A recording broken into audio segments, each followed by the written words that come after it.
talking to the Rolex wearing, diamond ring wearing, kiss stealing, willing dealing, limo jet flying. We Ric Flairin' on her, flaring on her. We Ric Flairin' on her. You talking to the Rolex wearing, diamond ring wearing, kiss stealing, willing dealing, limo jet flying. We Ric Flairin' on her, flaring on her. Yeah, we Ric Flairin' on her, flaring on her. It's apparent these girls staring. I'm Ric Flairin', gold across my chest. I'm fresh to death, I'm Paul Bearing, not at all scary. When I open like Betty Wops, then find to these circles that's going in like a carry shot. Woo! I'm going in like a Mary Pop off that Mary Crop at the top flow at the Marriott. So questioning me is like questioning you. See, we the best dressed, so come and get blessed with the crew. Not one but two, different ways to slaughter your crew. Committed tat across the chest, I guess she blessed with the truth. People want to see them checks, representation of proof. Living through my elder, trying to resonate to the youth. But ain't nothing to get my flash on. Longevity is heavily embedded in my melanin. Layman terms, I last long. My grind repetitive, I'm smoother than real silk. Lyrical cash cow who can't cry over spilled milk. We in here. You're talking to the Rolex wearing, diamond ring wearing, kiss stealing, willing dealing, limo jet flying. We Ric Flairin' on her, flaring on her. We Ric Flairin' on her. You talking to the Rolex wearing, diamond ring wearing, kiss stealing, willing dealing, limo jet flying. We Ric Flairin' on her, flaring on her. We Ric Flairin' on her, flaring on her. This ain't no normal situation, this preparation with greatness. Industry full of fakeness, it's really up for the taking. See, life is what happened to you, more so how you take it. Don't get stripped of your knowledge and mentally leave you naked. I like to live otherwise. I'm sorry that I'm fresh to death. I put the polo and apologize. See, black son, we ain't nothing like the mother guys. Quit to socialize, we organize, then we mobilize. Off the deep end like a scuba diver. And no confusion, just keep it pushing like Uber drivers. Woo! Business fresh just like a supervisor in a Gucci visor. Can't find a smoother rhymer. You're talking to the Rolex wearing, diamond ring wearing, kiss stealing, willing dealing, limo jet flying. We Ric Flairin' on her, flaring on her. We Ric Flairin' on her. You talking to the Rolex wearing, diamond ring wearing, kiss stealing, willing dealing, limo jet flying. We Ric Flairin' on her, flaring on her. We Ric Flairin' on her, flaring on her. Yeah, DQ baby. Shout out that boy Nigga for that fire track. Hey, Black Sun, sun up. What's up, Vinny Vegas? What in Vegas? Yeah. Shout out Pharaoh's Kids, D-Phase, yeah, Bubba C, yeah, Ric Flairin' on him, Ric Flairin' on him, Ric Flairin' on him, Ric Flairin' son up, baby. Hey yo, Scotty, we back. Appreciate you for reaching out. I'm like, hey, it's outspoken. A lot changed. Granted, the concept we still hosting. Giving you the fix you need when on the screen. The veteran, Captain Petty, giving you medicine. Come tap in. You know Scott gon' do what he do. Might not want to hear it, but here go the hard truth. Perry about the numbers, regret if you're not fact-based. When you run your lane, the numbers seem like a statue. Wait. Hey, Scotty, man, I'm not feeling it. I don't think the people feeling it. Let me get in my bag a little bit, just showing what this outspoken really about to be like. Outspoken, this is more than conjecture. These days they laying people off, so glad that we got our own. Hunger insatiable, made for you if you say you objective. Hard truth offering, no offense, just perspective. Come get your dosage and go with me. We spit it like poetry. The pivot was pivotal, could right here, but I'd rather not. Some say Scotty, some call him Scott, the best one since Stewart. If you know, then you know, but if you don't, then you're lost. Let me be frank for a minute, cause we all know that's how Perry be. Break it down the game for what it was, no apologies. This my hypothesis, you tune in, you like watching it. It's common sense, obvious, competent, rugged, and confident. Hey, we outspoken. We outspoken. We outspoken. This is outspoken, and we gon' put on a show, even if we hear you say I can't see. It's outspoken. Hey, backpack. I think we got another one. Good. always wanted to say that. You already know what it is. It's boy Scotty back with another one. You are watching Outspoken. And listen, the show couldn't be nothing without my brother from another. Give it up for Perry White. Oh, goddamn. What's up, Scotty? What's up? I got to change the brand. The branding is all off, man. Let me. There you go. I like that burgundy. That burgundy nice. What is going on, P?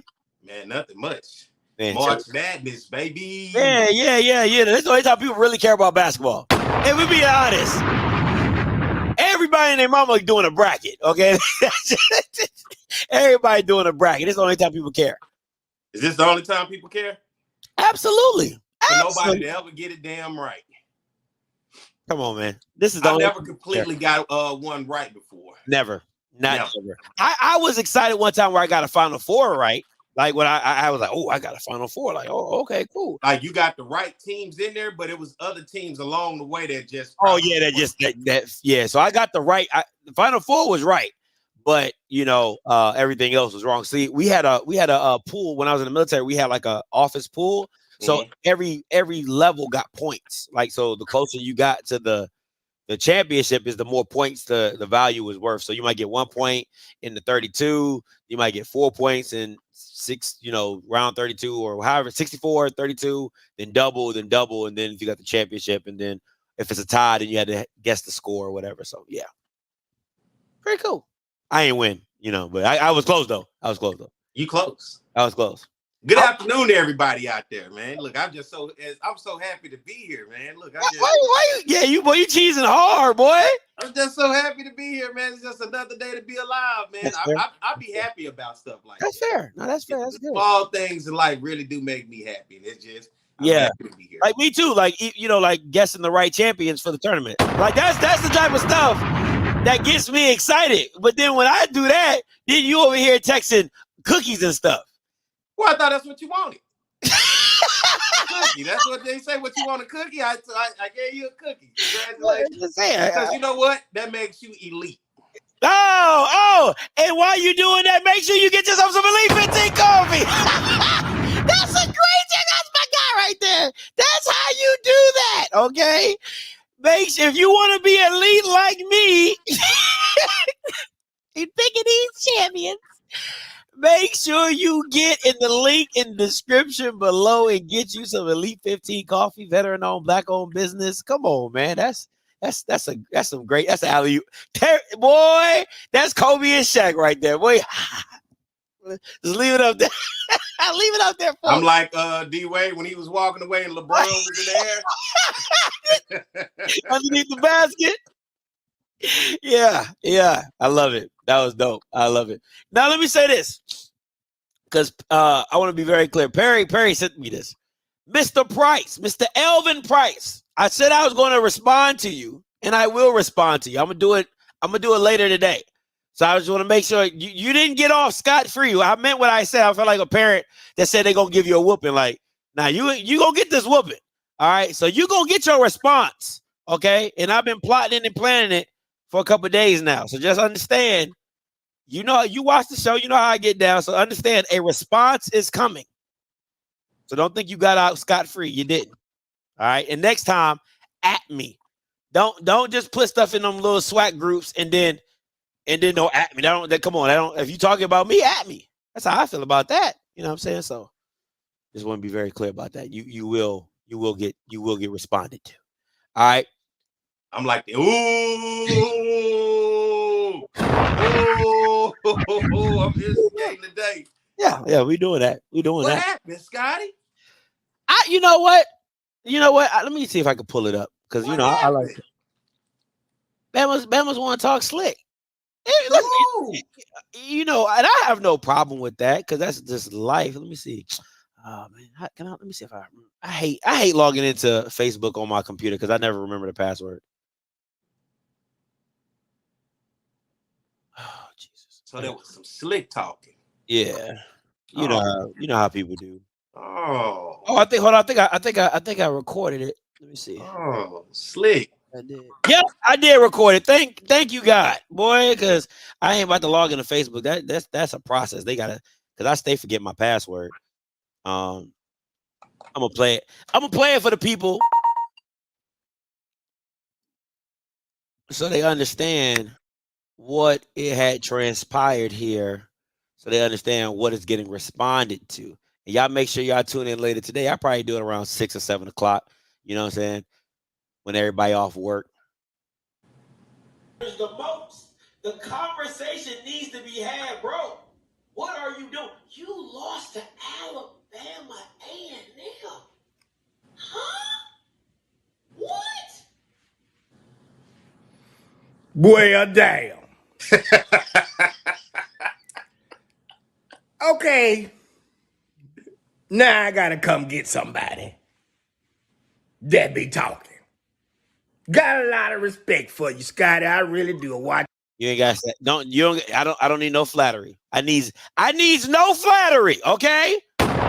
Just say your piece. I needs no flattery. This thing all the time. But sometimes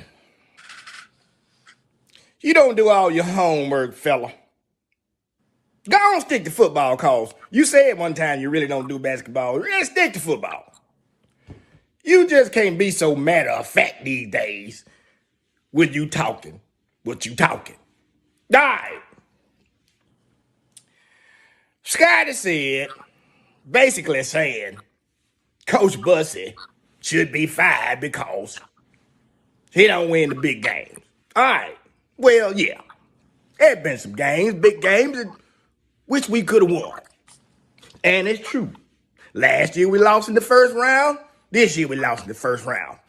But what Scotty didn't know or didn't say was the other time we lost in the championship game. So losing the first round ain't the only thing we've done.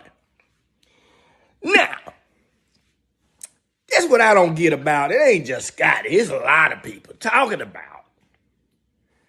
Anytime a coach don't win a championship, they ought to be fired. Well, then that means only one team should have a coach at the end of the season every year, if that's true.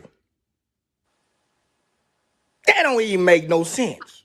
Then he gonna talk about G. He gonna get on my boy G talking about he told him. He told him way back. He told him. Yes, he did make a statement way back. First round exit with a bunch of smiley faces. What were the smiley faces for?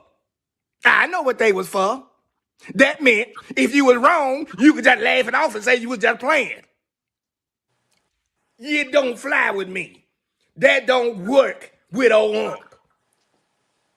It's good comedy.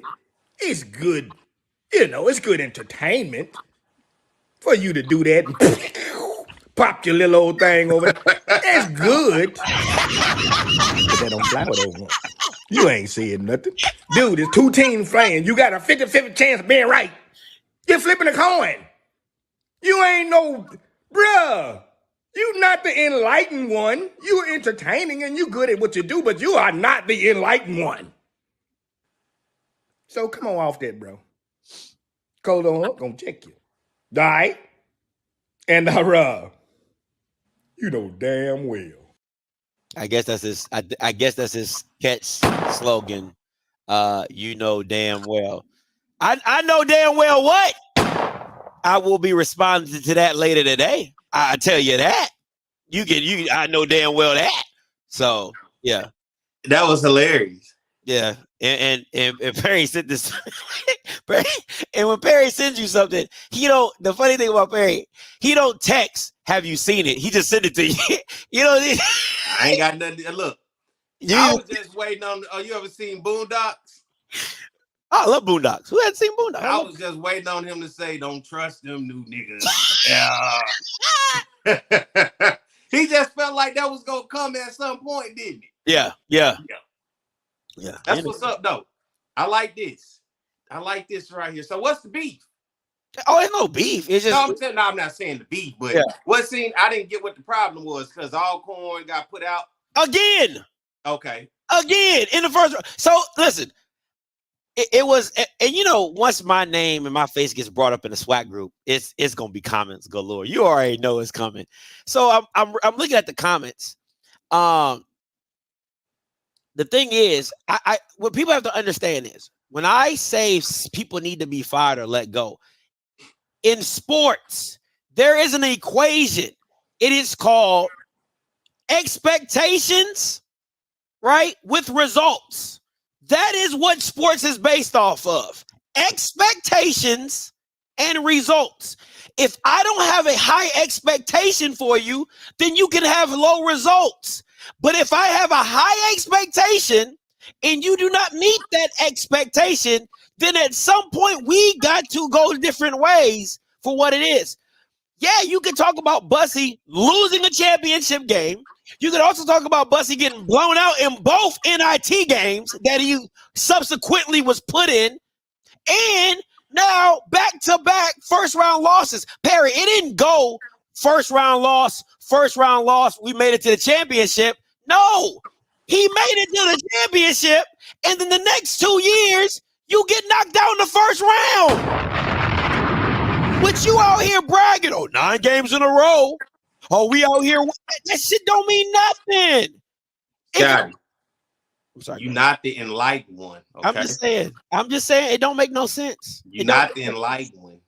So that's what he was telling you. You're not the golden child, Scotty. It don't make no sense. It don't. Because I don't even be asking for every coach to be fired. The coaches that I ask to be fired have expectations. I don't go here. I don't come on here every day and say Valley's coach need to be fired. There ain't no expectations. I don't come on here and talk about Coach Hampton need to be fired. There ain't no expectation for them to win. Right? I don't even ask for Little Bill. I just felt like you should have let Ed Reed keep the job. You get what I'm saying? So the people who I say need to be fired is the people that come with expectation. Simple. Unc wasn't feeling that. Maybe he's just taking that frustration out with you. That's all. It was that first round, that quarterfinal knockout. He was just taking that out on you. That's all. He just had to point at somebody. Why not point at you? This is perfect, right? Greg said it. Scotty, just because you got it right, don't mean you right. Damn. Listen, I need you to listen to this, Perry. You're the second seed in the tournament. I'm telling you, you're about to get knocked out in the first round, and you get knocked out by Alabama A&M, not Texas Southern, not Grambling, not even Jackson State. Alabama A&M? I just went on their show last week and told them, that's burn to get fired at Southern losing to Alabama A&M. That make me have to look twice at you losing to Alabama A&M. But everybody think I'm just the biggest Alabama A&M hater. So I swear. You up there though. You are up there though. You up there. I think you're in front of me. It's never been nothing like to really when it comes to give me something to cheer about with Alabama A&M. Give me one. Give me something.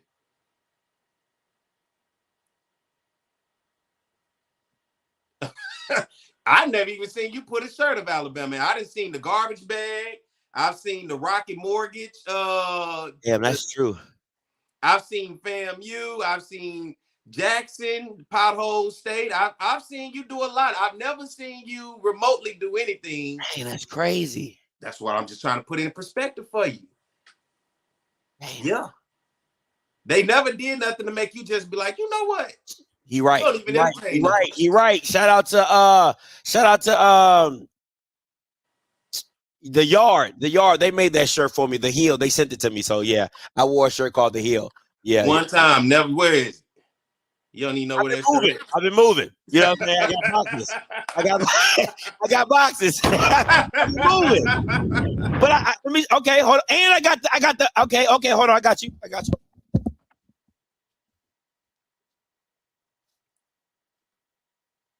He gonna try to find something. Look, I don't know what he gonna find. A little bulldog or something. What you got? So shout out to Ty, who used to be a subscriber of the show, who's not a subscriber anymore. But shout out to Ty. Yeah, she got me this hockey hoodie. This is fire. I ain't even gonna lie to you. I rock this a lot. So I got this hockey hoodie, and shout out to Coach Ma. He hooked me up with this. You know what I'm saying? So it's some Russell gear, but it's still nice though. It's Russell, but it's still nice. So You know what I'm saying? So I got a little something, something. I just asked, what have they done? Huh? I got more A&M stuff that I got PV. I ain't got nothing PV other than the shirt that I had to pay for. But you for sure talk about PV way more. Like, I'm just saying, I'm just saying A&M just ain't never really did nothing to make me just be like A&M. That's serious. It just never done anything to make me just be like, damn, Alabama A&M on my radar. Damn, I'm thinking like, where are they like competitive at? You know what I'm saying? Because they haven't been competitive in football. Then they haven't been competitive in basketball. And what about softball? Are they getting softball? Baseball? God, dog. That's all I'm saying. Like, take a second. And it ain't me hating. It's just like, when has Alabama A&M just done something to make me like, you know what? Damn, Alabama A&M. I need that Jeopardy joint. For real, I'm telling you, man. Wow. Okay. Does that make sense now? Nah, you got me thinking. Like I heard you talk about everybody around the SWAC multiple times. PV even got championship softball team. They back-to-back softball champions. You know what I'm saying? So I'm just saying, ain't no hate to Alabama A&M. I just be asking, what do y'all do to make the average person? That's why I feel like they the distant cousin in the SWAC. It's like they already far in Huntsville, but it's like, all right, what do you do? You know that cousin that show up, you're like, I don't really know much about that cousin. Yeah. Oh, yeah, we got plenty of those. He like bougie, but I don't really know much. Like, who he related to? Yeah. Who his mama?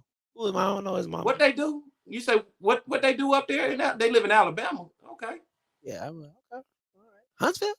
There's a Huntsville? Yeah. I feel you. No, I'll give you that one. Yeah, at first, damn, when you said it, I'm like, damn. Yeah. You ever listen to Alabama A&M's band, at least? Ass. Ass. I'm just asking. Ass. At least, sometimes if you don't got nothing else to fall back on, you can fall back on the band. Nah, ass. No. Ass. Absolutely. Now, Miss K talk. She must be an A&M alum because she over here promoting the heck out of it. Marketing it off the chain. Facilities well above the rest. Basketball is good. And AD staff. Now the AD is fired. Dr. Paul Bryant is fired. They probably got top 2 AD in the SWAC. For real. I would go. My rankings for ADs would be Ashley Robinson, Dr. Paul Bryant, and then Dr. Cable from A&M. I mean from Alabama State. So having that conversation on From the Hill podcast, and I was talking about it. The AD did invite me to they call it the doghouse. Doghouse, right? Yep. I got stipulations for Alabama A&M, and I called out Connell Maynard personally. I said what I felt like they wanted to say about Connell Maynard, but I felt they don't want to ruffle no feathers. We're supposed to be uplifting, we hear the build, fine. But I'm going to say what y'all been saying. Win some damn games that matter. Right? So they said, Perry, are you going to come to the game in November when Southern comes? I said it matters because I don't just, if the game ain't nothing on the line, that's a long way. Like, I support Southern, but Huntsville just a long way to be going if A&M ain't not in contention for anything, right? Yeah. So they said, what do you mean? I said, well, for me to come, and I thank you to the AD for inviting me, they got to beat FAMU and Jackson State. That ain't happening. That's what somebody said. I guess Perry ain't going. Yeah. That ain't happening. Put your money back in your pocket because you good. You straight. I'm just saying, like, if you can beat FAM, because I continuously ask the question. Connell Maynard has been able to survive there. And I know he won that spring championship, but then he just completely fell face flat coming into the fall. Boy. He talked all that shit to Dion. He ain't never been the same since. Never. Get more 5 stars. And they left him a scooter. I wonder where is that scooter? He should have kept that for. Oh, they need to put that in the show. I'm telling you, every time I would play Jackson, I would call it the Scooter Bowl. I am not even gonna lie. Yeah, we play for the scooter moving forward. Yeah. Now, we run across the field and get that damn scooter. Give it right back to you. right? And the next person who win, you sign it, and then you give it right, date it, give it up. That's what I would do. That's what I would do. I would make it interesting. But that's all I'm saying. It was just like I kept saying, if you want me, because Alabama A&M, they kept saying they just really need to win. All I kept hearing was the classic, the classic, the classic. I'm like, it's more to the season than the classic. And I said, all right, what's the low, the high, the ceiling? It's kind of like, yeah, we win the classic. And I'm like, you got to beat Florida A&M and Jackson State. Connell Maynard has been there longer than both of them. You watch Willie Simmons coming to the conference, shoot past them. Yep. You watch Dion coming to the conference, shoot past them. Eddie Robinson Jr. damn so looking like he in position to be next up. Yeah, he beat him twice. Shoot past them. And even before all of that happened, Fred McNair and Alcorn shooting past them. I mean, you down with Bethune-Cookman and Valley at this point. That's facts.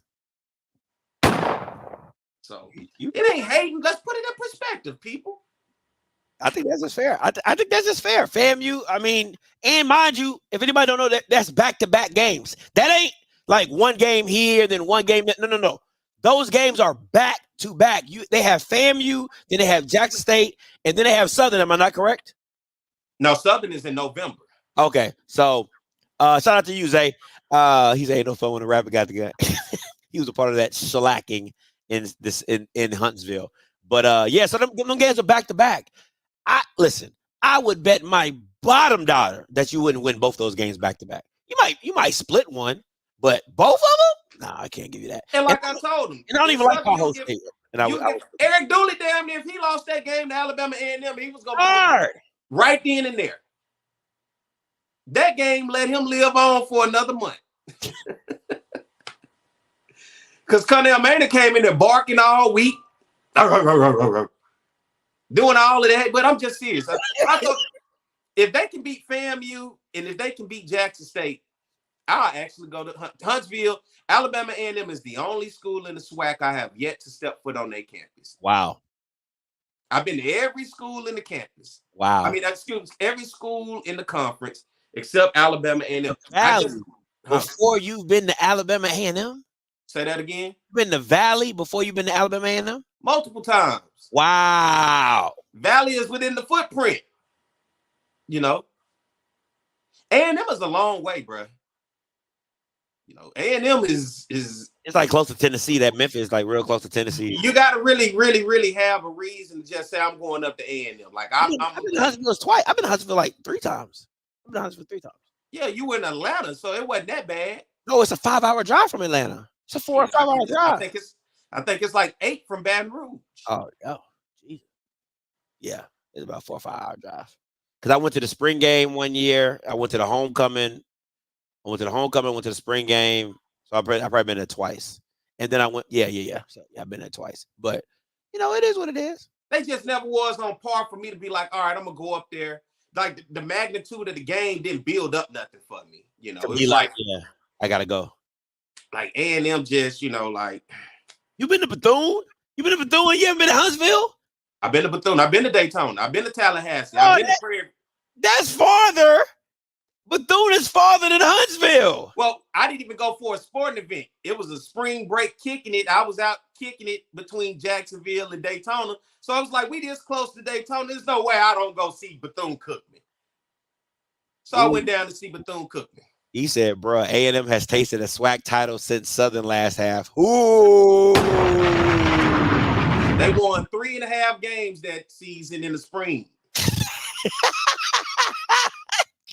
You won a SWAC title winning 3 games that year, and the 4th was the champion. The half a game was the championship. Oh, man.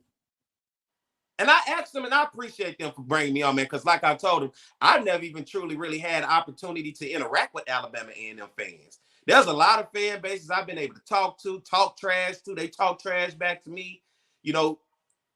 I've never really interacted with A&M like that. A&M is just, and then I told them, I went to when A&M played UAPB in the SWAC championship in 2006, right? Mm-hmm. I was at the Alabama A&M and UAPB game for the spring championship in 2021. So I've been to the games outside of Southern. It's just, I don't know. They don't talk noise. They don't do a lot like everybody. Like Alcorn, Jackson, Grambling, FAMU, even Alabama State. Alabama State talks some shit. Listen, I mean, damn, they prideful. I just don't know. Look, A&M, you beat Florida, Alabama A&M. If you beat FAMU and Jackson State, I'm in Montgomery. You did something if you do that, because you ain't did that in a while. It takes something extraordinary to make me be like, you know what? I'm gonna check y'all out. I'm gonna see what y'all got going down there. I'm going to see. I will see what y'all got going. That's funny. I feel like what he say? He said, you don't know nothing about. You don't know. Oh, next Friday he's like, I got a job. It's something you might not never know nothing about. So you might not never know nothing about. So I was coming from Columbia, South Carolina. My bad. That's when I lived in South Carolina. That's why my drive was 5 hours. But when I was in South Carolina, so that's why it was 5 hours. So yeah, it is what it is.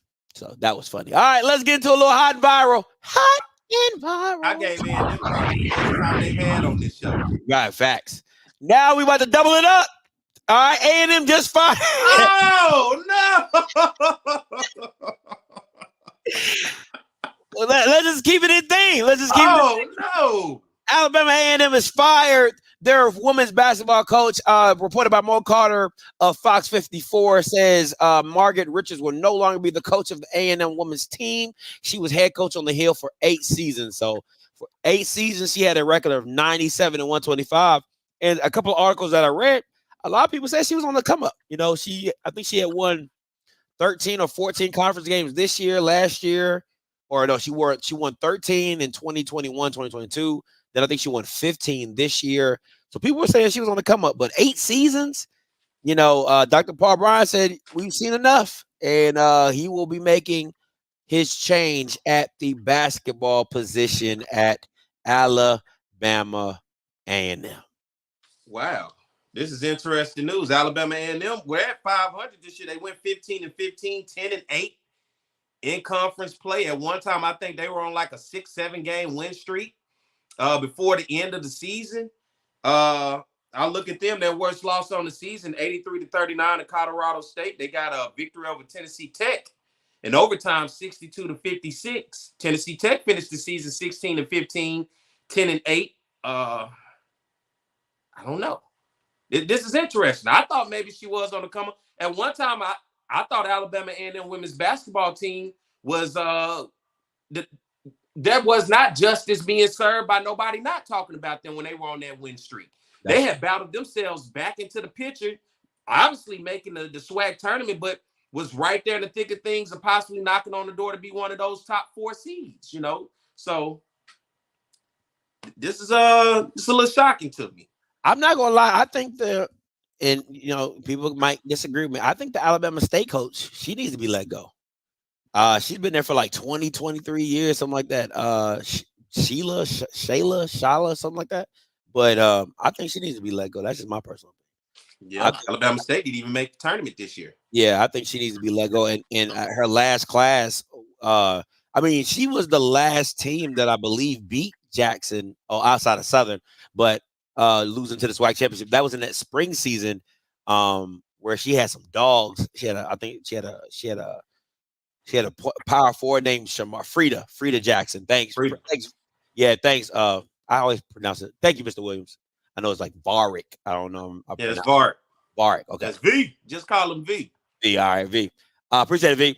But yeah, she had a squad. Woo, she had a squad. It was like a girl in the power forward, like Shamor Jackson. And she had a couple point guards that were nasty too. But ever since that class is gone, she just hasn't been very competitive. But I think they need to let her go. She's been there for about 20, 24 years. It's ridiculous. I'm like, yo, y'all need a new voice. So I guess now A&M has the new basketball facility. How do you now embrace? Where do you go? And I don't want to jump too far ahead of ourselves because you're talking about women's basketball. And with women's basketball, you know, last week towards the end of the show, you were saying that the format would change in conference play. Yeah. And I started looking up and started talking about it. And now women's basketball seem to will have a feature game by themselves. Should we talk about that now? Hey, let's go. Let's do it.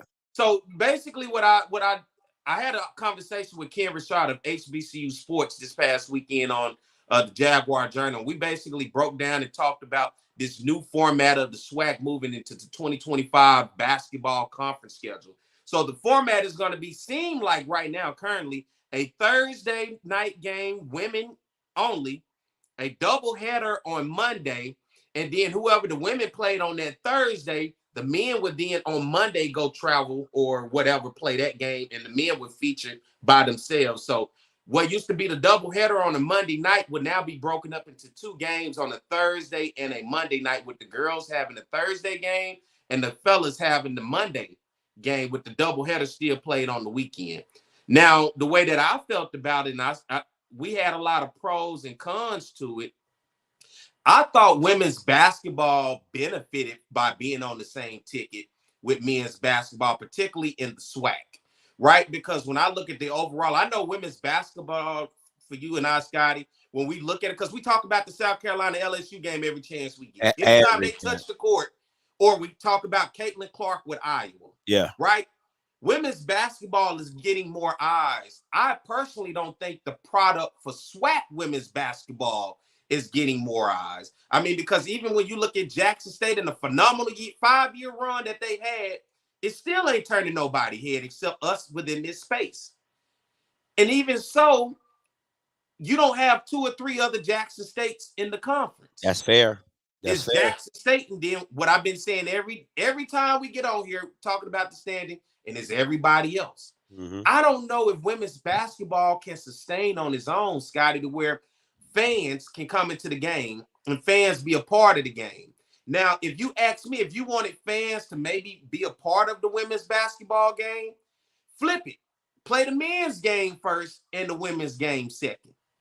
If you wanted people to stay to watch this, because that's what usually happens. The gym gets packed out later in the game, but if the men play first, then people come in early and then they stay for the girls.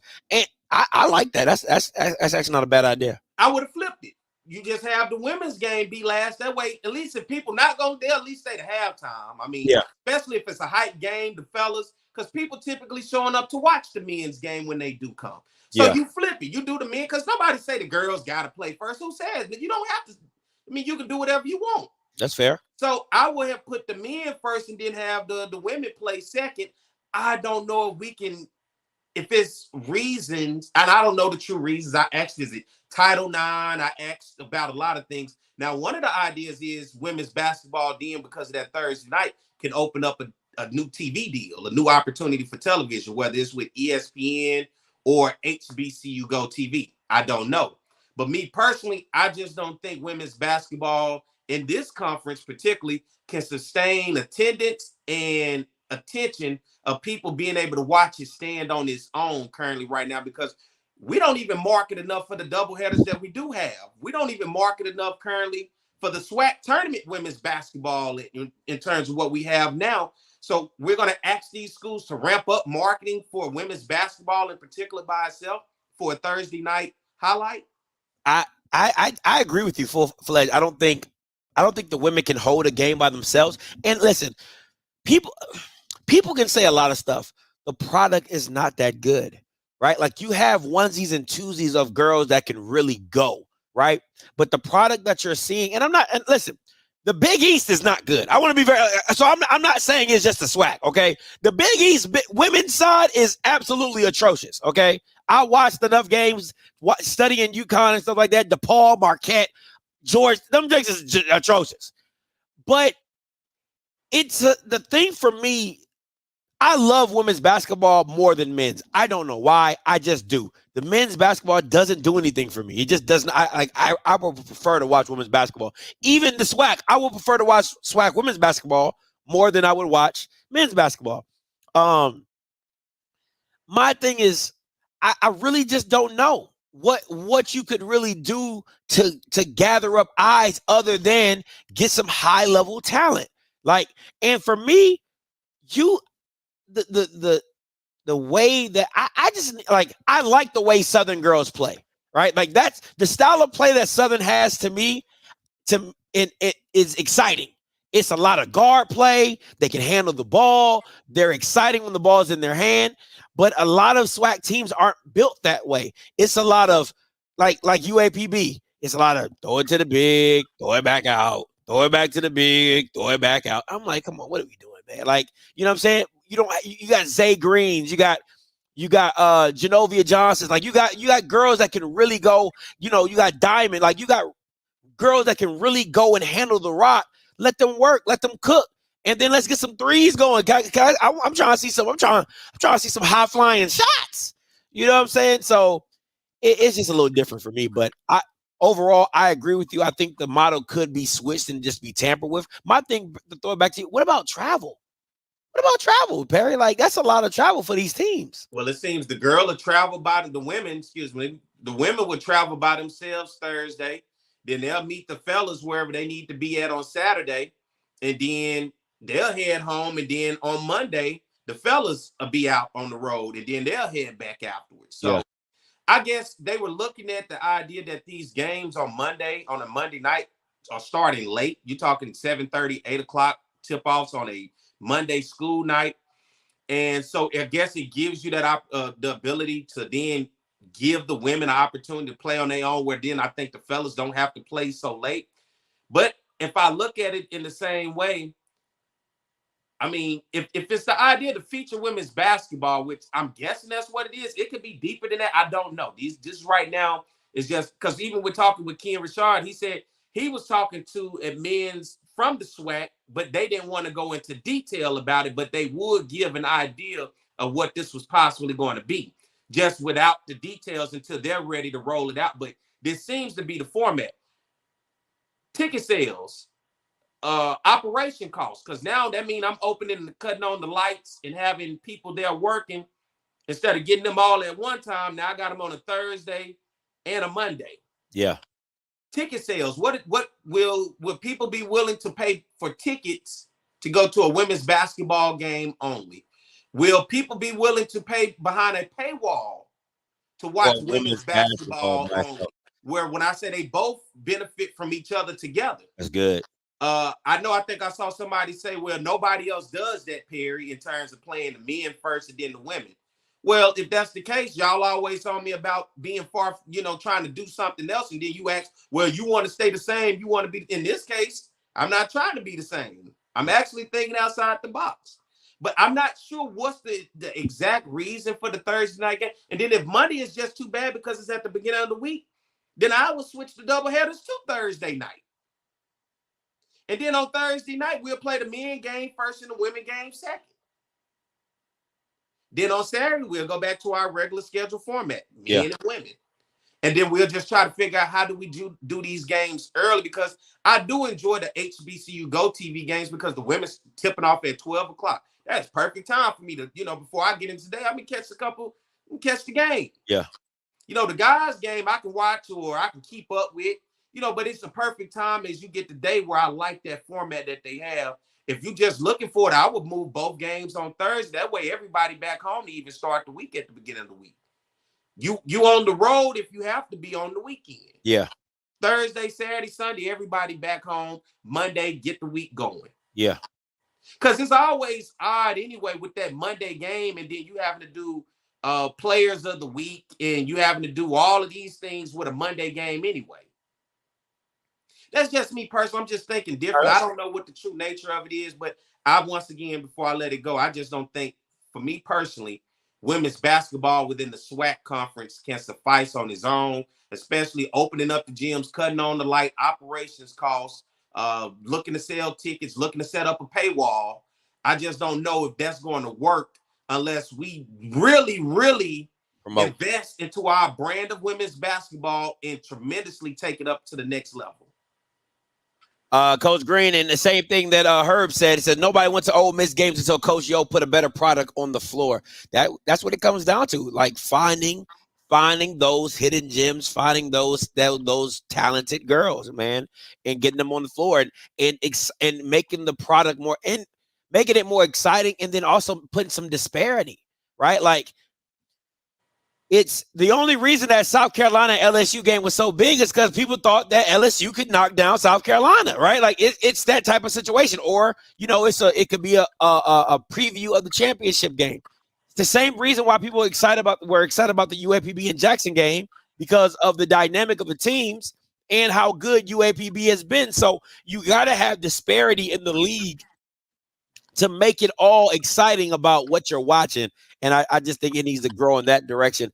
And listen, man, I'm not seeing a lot of white girls on these games. Like, listen, if you've never played basketball before, everybody know when you step on the court and you see a little white boy in the corner, you be like, hey, guard the shooter. Like that. If white people don't do nothing, that's JJ Redick, huh? If white people can't do nothing else, they can't jump, they can't run fast, they can move around, them screens come off and shoot. Can we can't find a couple white girls that can't do that? It's enough white girls in the world. We can't get a couple white girls that can do that. We can't find a couple black girls that can do that. You know what I'm saying? Like, I'm just like, man, come on, man. You got to do a little different. Just getting. And I believe with women's basketball, man, all the sororities, you got to be there to support your homegirls. That's good. That's good. I mean, just all the women groups on campus. You know, it's not about if you like sports. It's about camaraderie. It's about supporting. You know, we live in with this age where, you know, just women stick together now more than ever. So if you have a women's basketball game on its own, all those on-campus women organization, all those on-campus women divine, hey, you got to show up and support those young ladies. And even the alums of those organizations or those divine and whatever, you got to show up and support, because at the end of the day, I'm saying how I don't think things going to work, but it will work if the support is there. And I think with women's basketball, start with women. You know, you have to come out and show those young ladies we're supporting, we got your back, and we'll pull up and we'll cheer you on, right? Mm-hmm. That's good. That's good. All right, let's move on. Next on Hot and Viral, just a little question, just a thought process. If you was FAMU, would you? Now, it is not confirmed that the men's coach has been fired, but these are a couple guys on the market. You know what I'm saying? Just a couple guys on the market. And, you know, Jerry Stack. Listen, I'm going to tell you this right now. If Jerry Stackhouse, he got to leave them suits alone, man. He got to leave them suits. Don't bring them suits to FAMU, okay?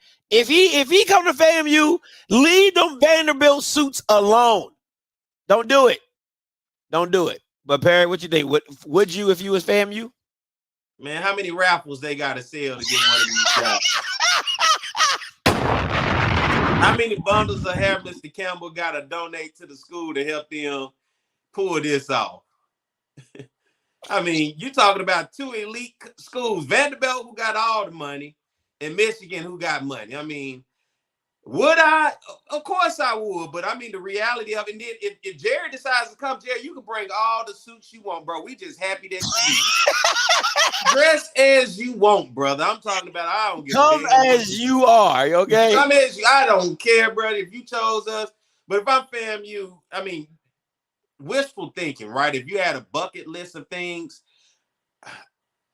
I would try, but do they want to deal with FAMU? Do they want to deal with HBC? You know, we talk about so much of the football and the things that goes into, you know, the football recruiting, the budget, behind the scenes, the compliance.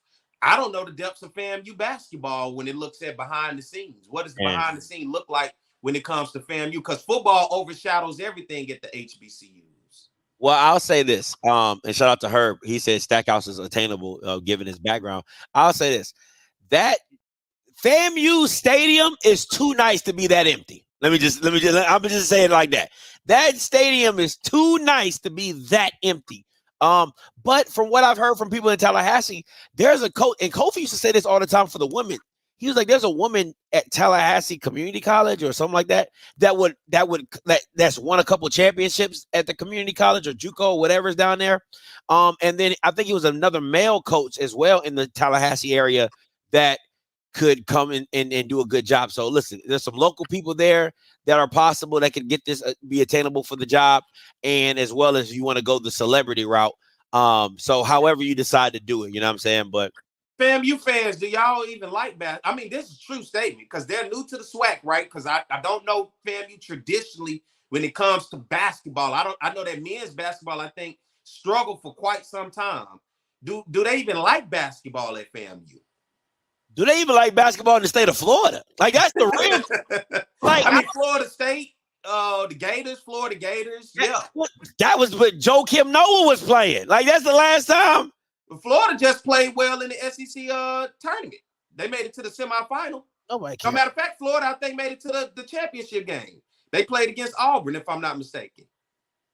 Once again, I said, does the state of Florida care about basketball? The state. Yeah. Okay. Because University of Florida ain't been a basketball school since Joakim Noah and Corey Brewer came through that joker. And Al Horford.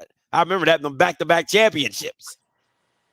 Had a nice little run with Billy Donovan, too. I was a fan. I'm just curious to see if because once again, we started to talk about the investment.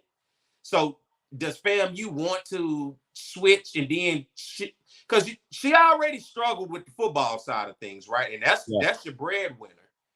And then you're talking about now switching gears and then going to say, okay, our next move is to invest heavily into our basketball program to raise our profile of our basketball program.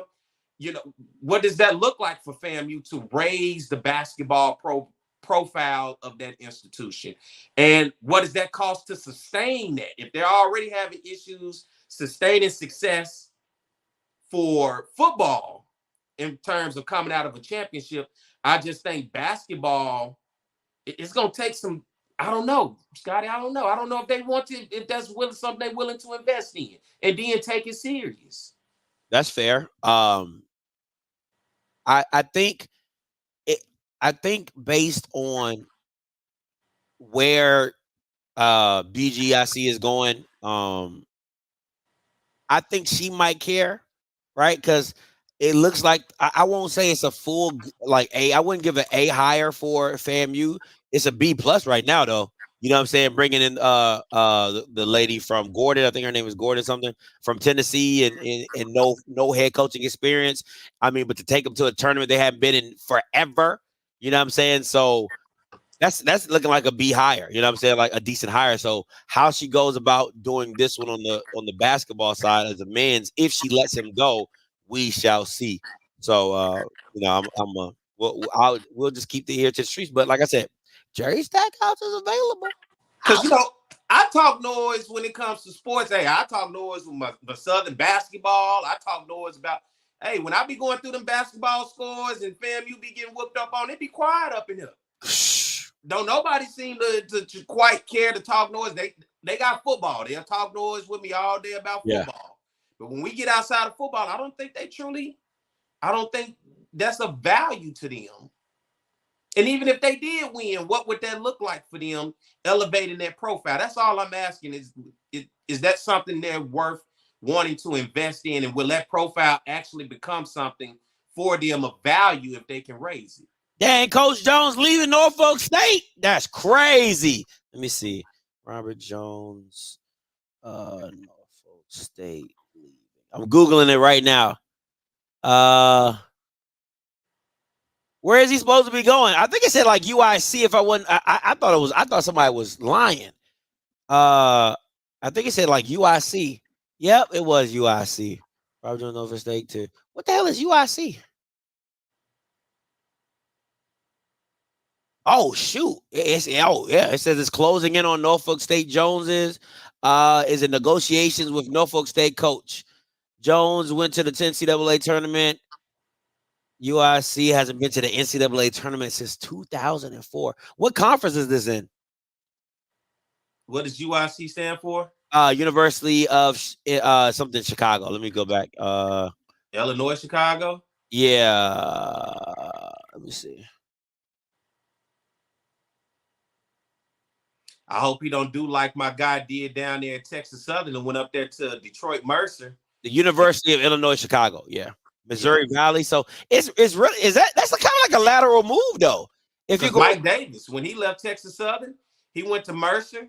He just got fired from that job. The grass was not greener on the other side leaving from Texas Southern. I don't know if Illinois, Chicago is the way I would want to go consider Norfolk, but they may be willing. Once again, here we go. They may be willing to step up and do some investment into the program now. Yeah. And you get some ballers in Chicago. Boy, if you can recruit the state. Hey, just the city. Shoo! You ain't got to go nowhere in Chicago. Just get the city. Now you got to duck some bullets. But I mean, other than that, you know what I'm saying? Hey, but that kind of like a lateral move, though, in my personal opinion. Like, you're going from Norfolk to UIC. I want to know what that paycheck look like. And what is it about Norfolk that make you feel like you're ready to get up out of there? Well, you willing to run to that job means something could be, you know, it may not be all green and gold at Norfolk the way we think it is. Hey, listen, I don't even know where UIC is or where it's about, but you know, Indiana, like Dave was saying, Indiana State's the team that he had the racial slur battle with, you know what I'm saying, with the head coach. That's money making TV right there. I want to see that game. I want to see that game. But yeah, I think this is a lateral move. I mean, yeah, of course they're gonna have to pay you some more money. You know what I'm saying? So I wouldn't be surprised if he in the 3s or the 4s, but can you Google that or something? Just to let's just see what they if they have a salary, I don't know if it's a public or a private school, but to see if there's a somewhat salary of anybody that's coach basketball there. Let me see. Whoa. 418. $418,000 a year. 418. Hell yeah! Hey man, it's been real. The whole green and gold.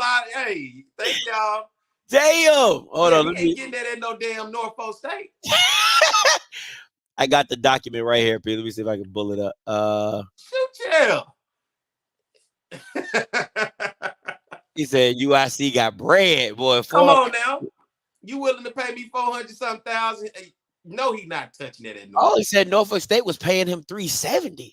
Oh, that ain't much of a difference, bro. And I'm winning, and winning at a high level. $370,000 at HBCU as a basketball coach. That's not bad. That's not bad. He was really making that much money. That's what Dave said. I'm about to say that's what Perry said. Let me zoom into this real quick view. Zoom. Shit, he making more. Hell, that's a lot of money. All right, let me see. Zoom in some more. All right, can you read that, P? You can see that? I'll read it to you. Yes, it says on May 2020, the board approved an initial appointment of a 5-year term and ending in April 2025 of an annual base salary of $410,000, subject to annual increases with the UI system policies and programs. His current base salary is $418,000. So that would be, I would assume that would be the starting point for, so he might be at 430 to 500,000. Oh yeah, I mean, if you negotiate that with me, and I know I can be in Chicago, I'm in, you know, the Midwest. You can find some hoopers in the Midwest. I mean, it starts to sound a little lucrative, and I mean, hey, I'm not even gonna lie to you about it. So yeah, I mean, that's not bad. Look, somebody says Stackhouse will probably go to Norfolk State. He understands the footprint. Yeah, that's nice. That's nice.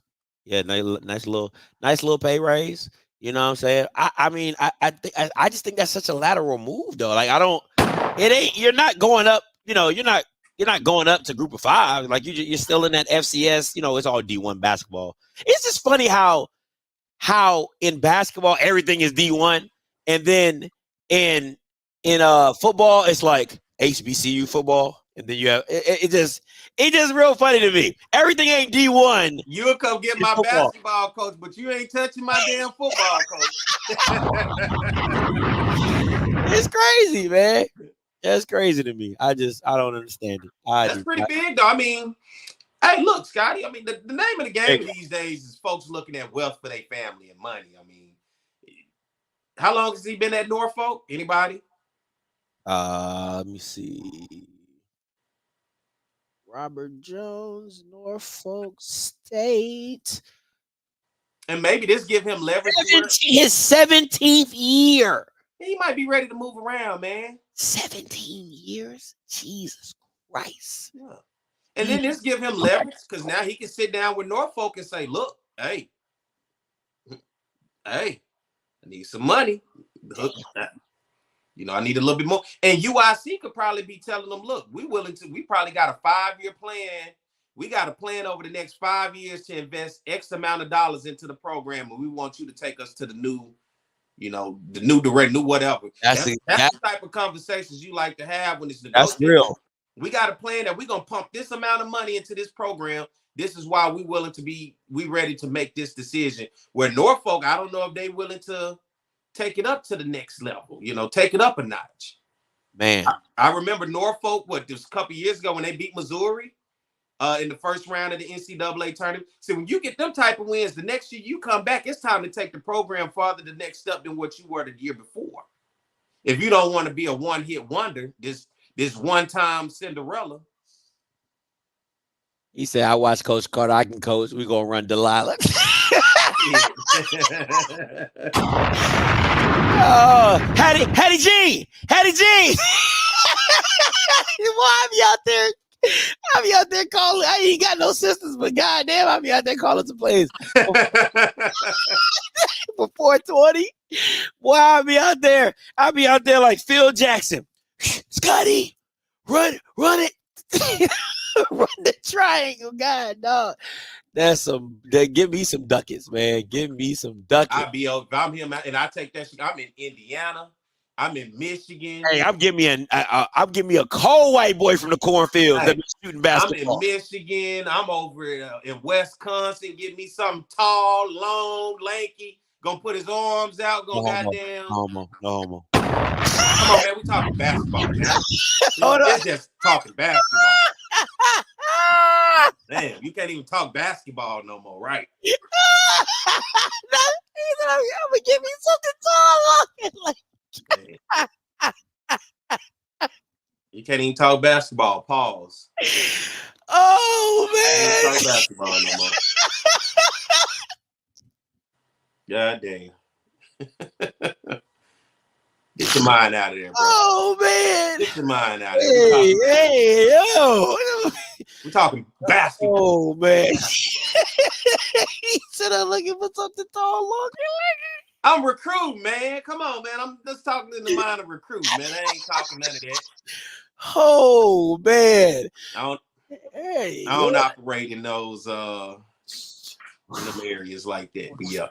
That was funny. Oh. Hey, you in a good basketball rich area though. Nah, for real. For real. Yeah. I'm down over to Missouri. St. Louis got some ballers. Come on up to Chicago. You get Indiana, Michigan. Oh man, come on. Shit.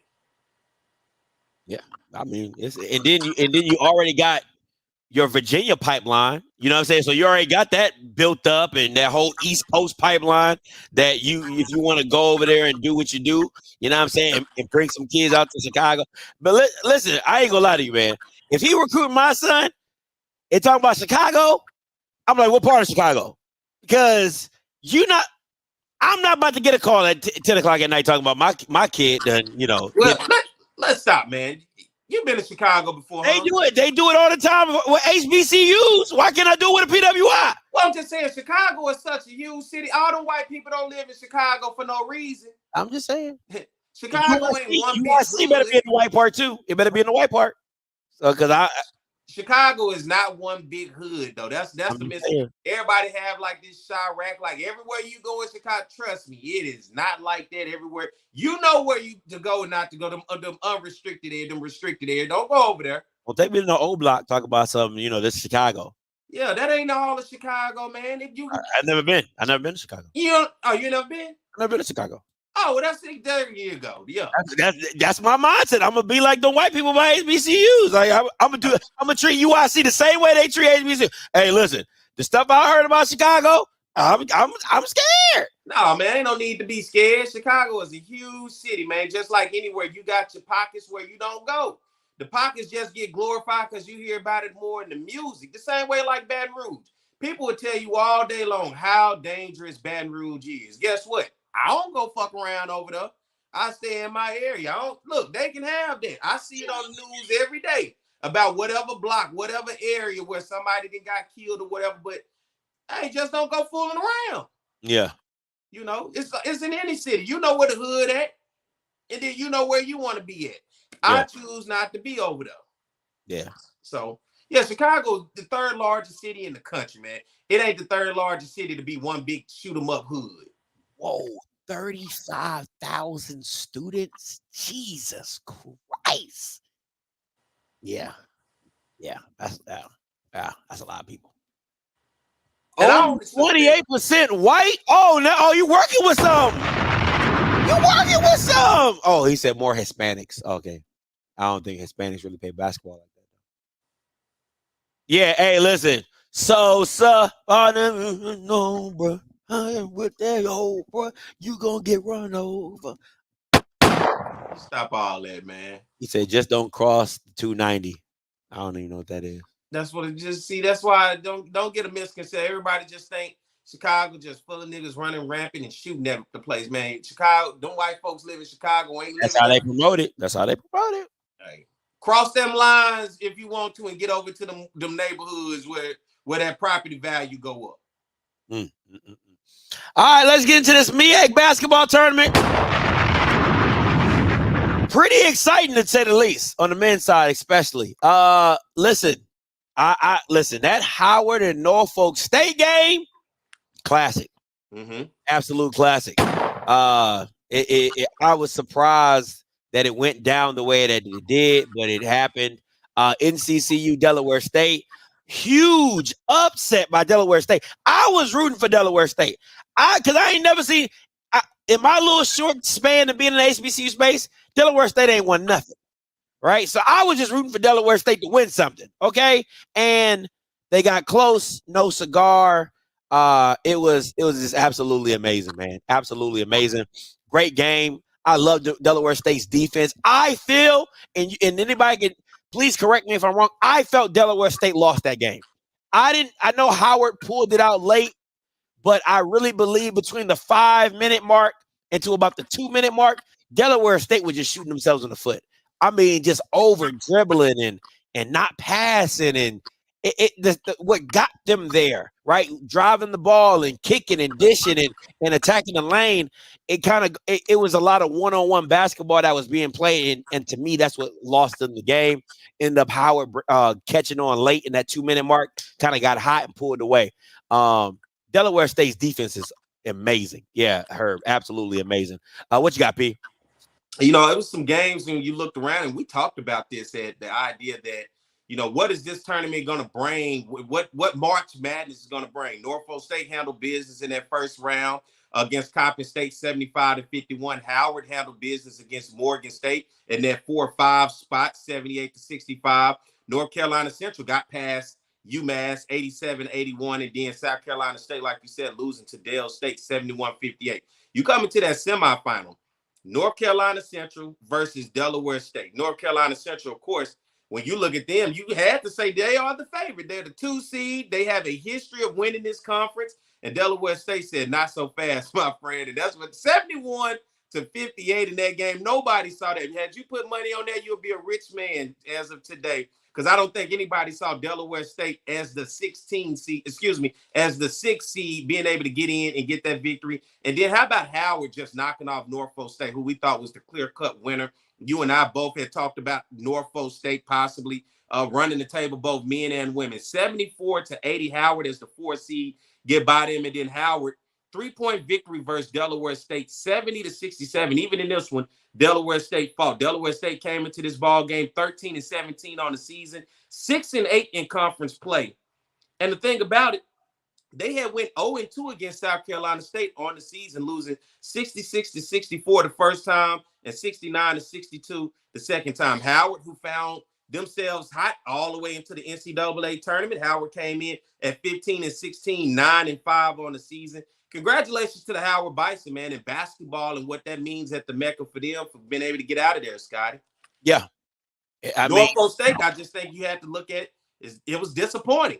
The type of season that they had, it was 11-3 in conference, 21-10, and they came up short when the moment mattered the most. Absolutely.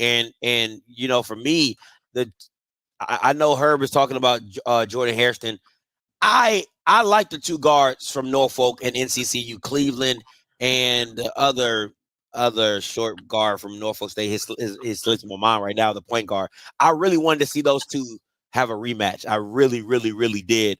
From the regular season game that they had against each other, but that's not how it went down. Howard wins, Delaware State wins, and you have Howard pulling it out for the championship. All right, let's look on the women's side. Listen, it was Norfolk State and everybody else. Okay? That's just what it was. It wasn't much competition in this one. I kind of knew they was going to run away with it, but it is what it is. What you got on it, P? Norfolk State started out with, of course, #1 seed versus South Carolina State, winning 75-43. Then you had that 4-5 where I thought it was tricky with Coppin State and UMass. Coppin State got out of there 61-55.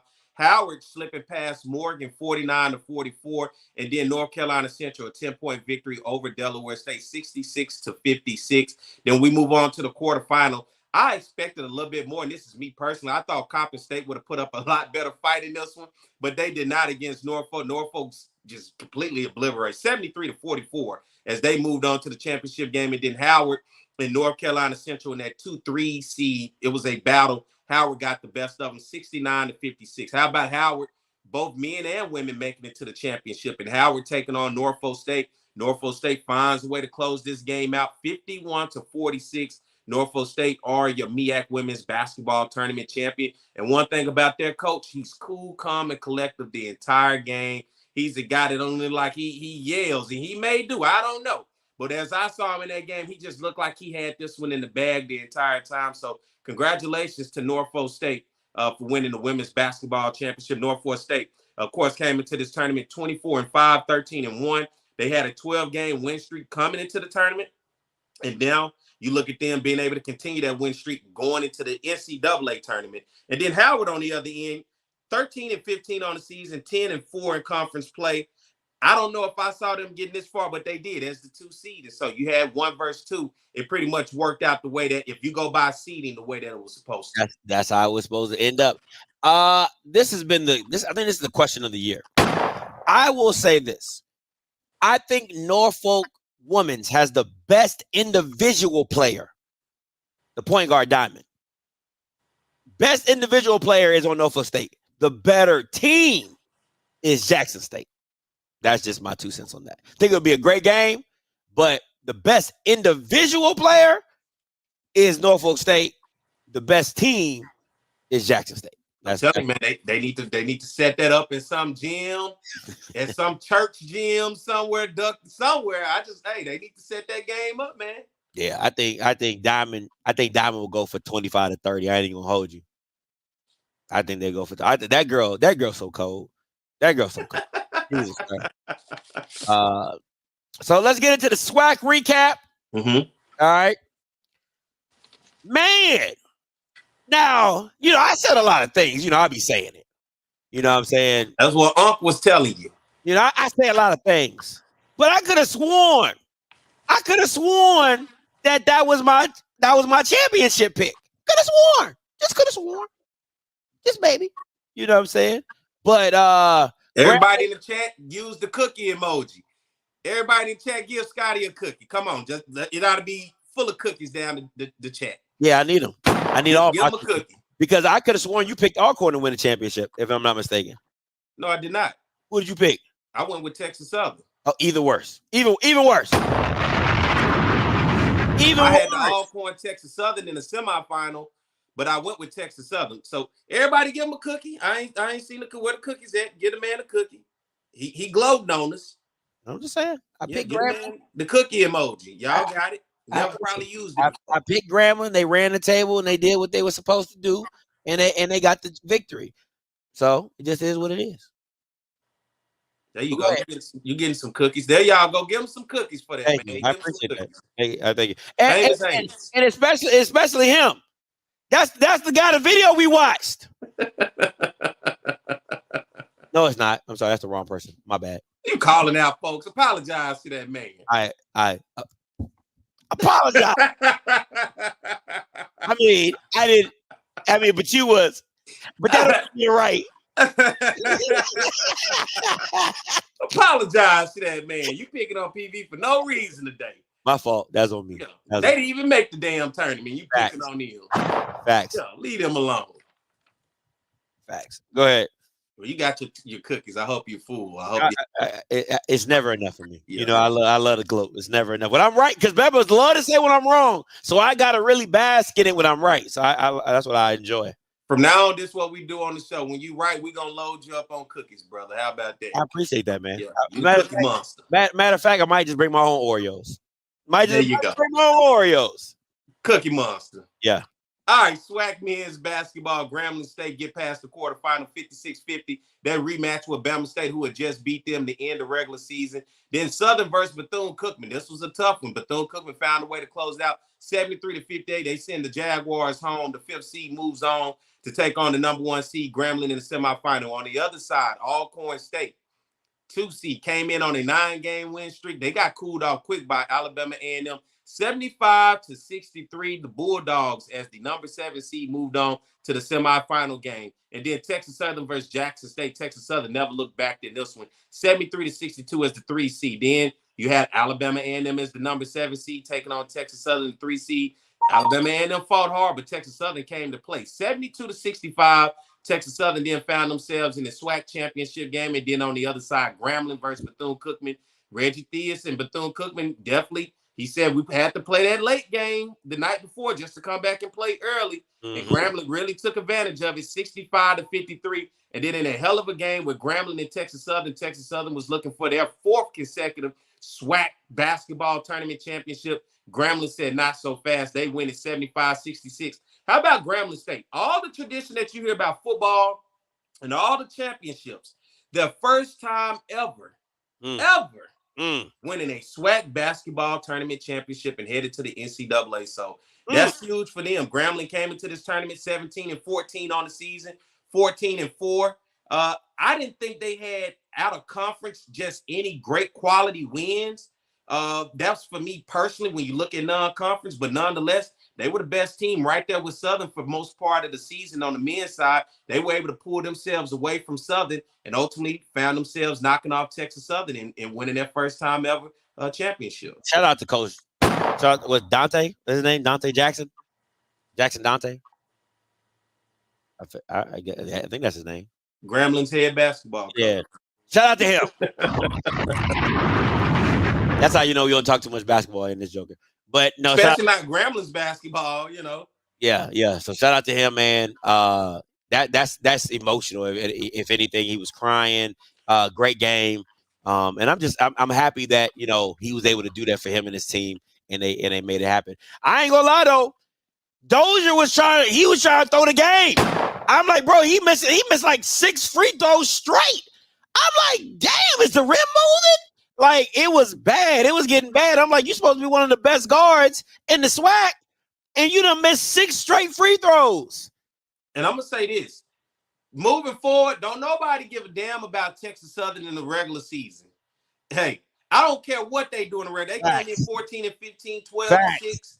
I don't give a damn what they do regular season. When they get to that tournament, that's all you need to worry about. They be ready. Last year the 8 seed, this year the 3 seed. It don't matter. They always in competition. You got to deal with Texas Southern in that championship game, whether they lose or win. No, they said we only need 2 games. We right back in the championship. We only need 2 games. We right back in the championship. We good. Let's just get in there like they did last year. They squeaked in there. They dealt with a lot of injuries, got their team back last year, then got in as an 8 seed and just went on a rampage right throughout the SWAC. So moving forward, when it comes to Texas Southern, I don't give a damn what they do in the regular season. I'm never going to judge moving forward their regular season. When they hit the tournament, that's when I say all spotlight every year. Put it on Texas Southern before you put it on anybody else. That's facts. Because they find a way to get in the tournament. And what's crazy is they do less with more. Unlike this, Bama. The conference. See, that's understand. Unlike him. You had the expectation to go to the championship. They done went to the championship as an 8 seed. They done went to the championship as a 3 seed, 1 seed. Any seed. Any seed. Hey. They be in there. But yet, I don't know what I'm talking about when I tell you that y'all done lost back-to-back first rounds to 2 different teams. What they say, 1 seed, 8 seed, Johnny Appleseed, I don't give a damn. Tigers by 40.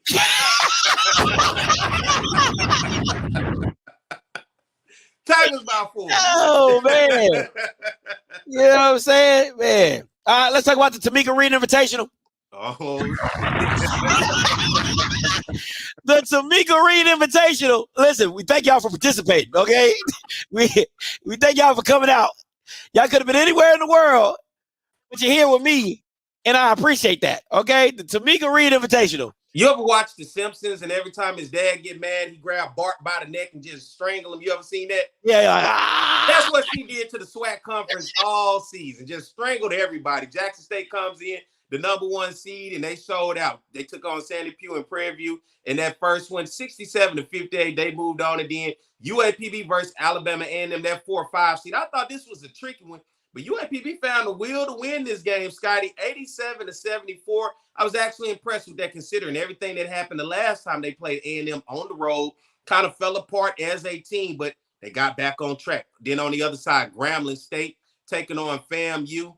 Grambling, 66-60. FAMU had every opportunity in the last 2.5 minutes of that game to take advantage of it. Turning the ball over, bad ball handle, and not knocking down free throws hurt Florida A&M in that ball game. And they just allowed Grambling to knock down the 3 and then win the game from the free throw line. And that's what Grambling did. They moved on as the 2 seed. But I was disappointed in FAMU. I thought they had every opportunity to win it. They have to grow as a team. And then you had Southern taking on Alcorn. Poor Southern. Alcorn gets past Southern, man. Look, I don't know what to say. I wasn't suspecting. I didn't think we were going to be the one to lose to Alcorn. All right. I just didn't think we were going to be the ones to lose Alcorn. Then, all right, now you look on this side, then you have Grambling, the 2 seed, taking on Alcorn. Alcorn women pushed Grambling, right? Grambling luckily found a way to lose the game. And Alcorn won it. So Alcorn moves on to the championship, knocking off both Southern and Grambling on their way to the championship. And then on the other side, Jackson State versus UAPB. Every time we saw this matchup all season, I thought we were going to get a better result. Nope. Every time we got the same result. Ass whooping. Jackson State just whooping UAPB's ass. And it happened every time. And this seems to be the best matchup in the conference. Oh, it's sad, bro. I don't understand how this matchup on paper looks like it should give you every bit of a South Carolina LSU dogfight to the finish. And it does not. Jackson State just finds a way to completely wear UAPB out every time. That's what they did in this one, 70-48. Then you had a Mississippi affair. 2 rivals, Jackson State and Alcorn, for the championship. Alcorn, the Cinderella, finding themselves in there against big bad Jackson State. Cousins, so to say. And Jackson State didn't have anything to say about this. So 68-44, they just went ahead and did what they did. Once again, the Tamika Reed Invitational. Jackson State, congratulations, winning the SWAC championship. Nah, you won the Tamika Reed championship. That's pretty much what it is. I mean, it is hers until it ain't no more. All right. And somebody said a text. Somebody said, "Why aren't other schools recruiting to beat J?" They are. They're trying.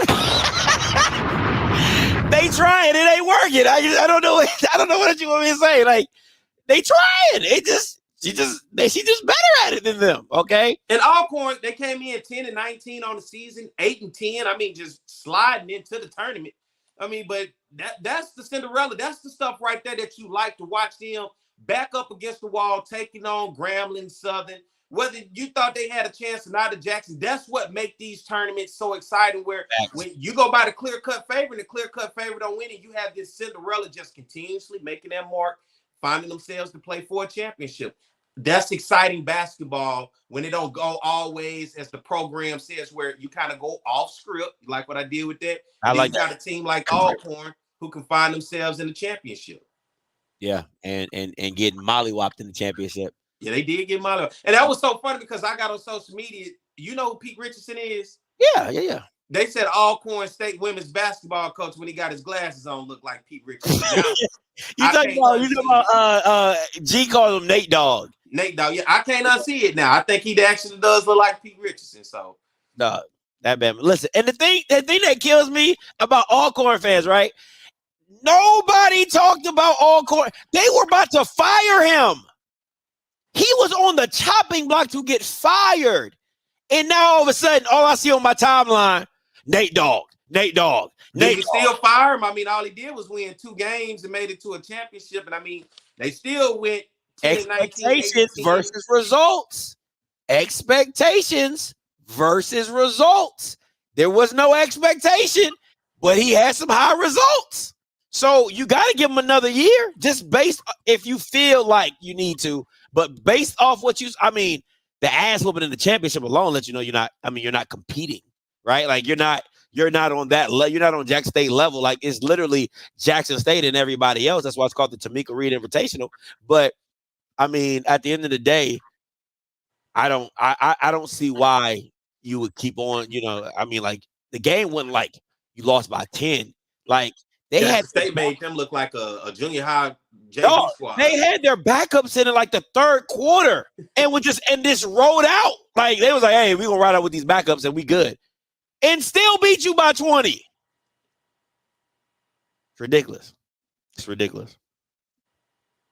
If anybody, and I agree with Dave, if anybody needs to get a new job, listen, when Tamika Reed ever leaves a SWAC, all them coaches going to get together and just say, thank you, God.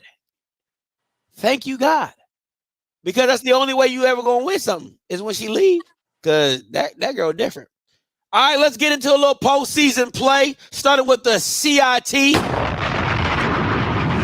Postseason tournament teams that are involved in here is Alabama A&M, the one that beat Alcorn, Texas Southern, as well as Norfolk State. And here are the matchups. Now, this is how they got it on the website. It wasn't like a bracket style, but this is just how they got it set up. So just want to give it, I guess they call them classics. I don't know how this stuff works. So yeah, I don't know how. I mean, these it used to be NCAA tournament and NIT.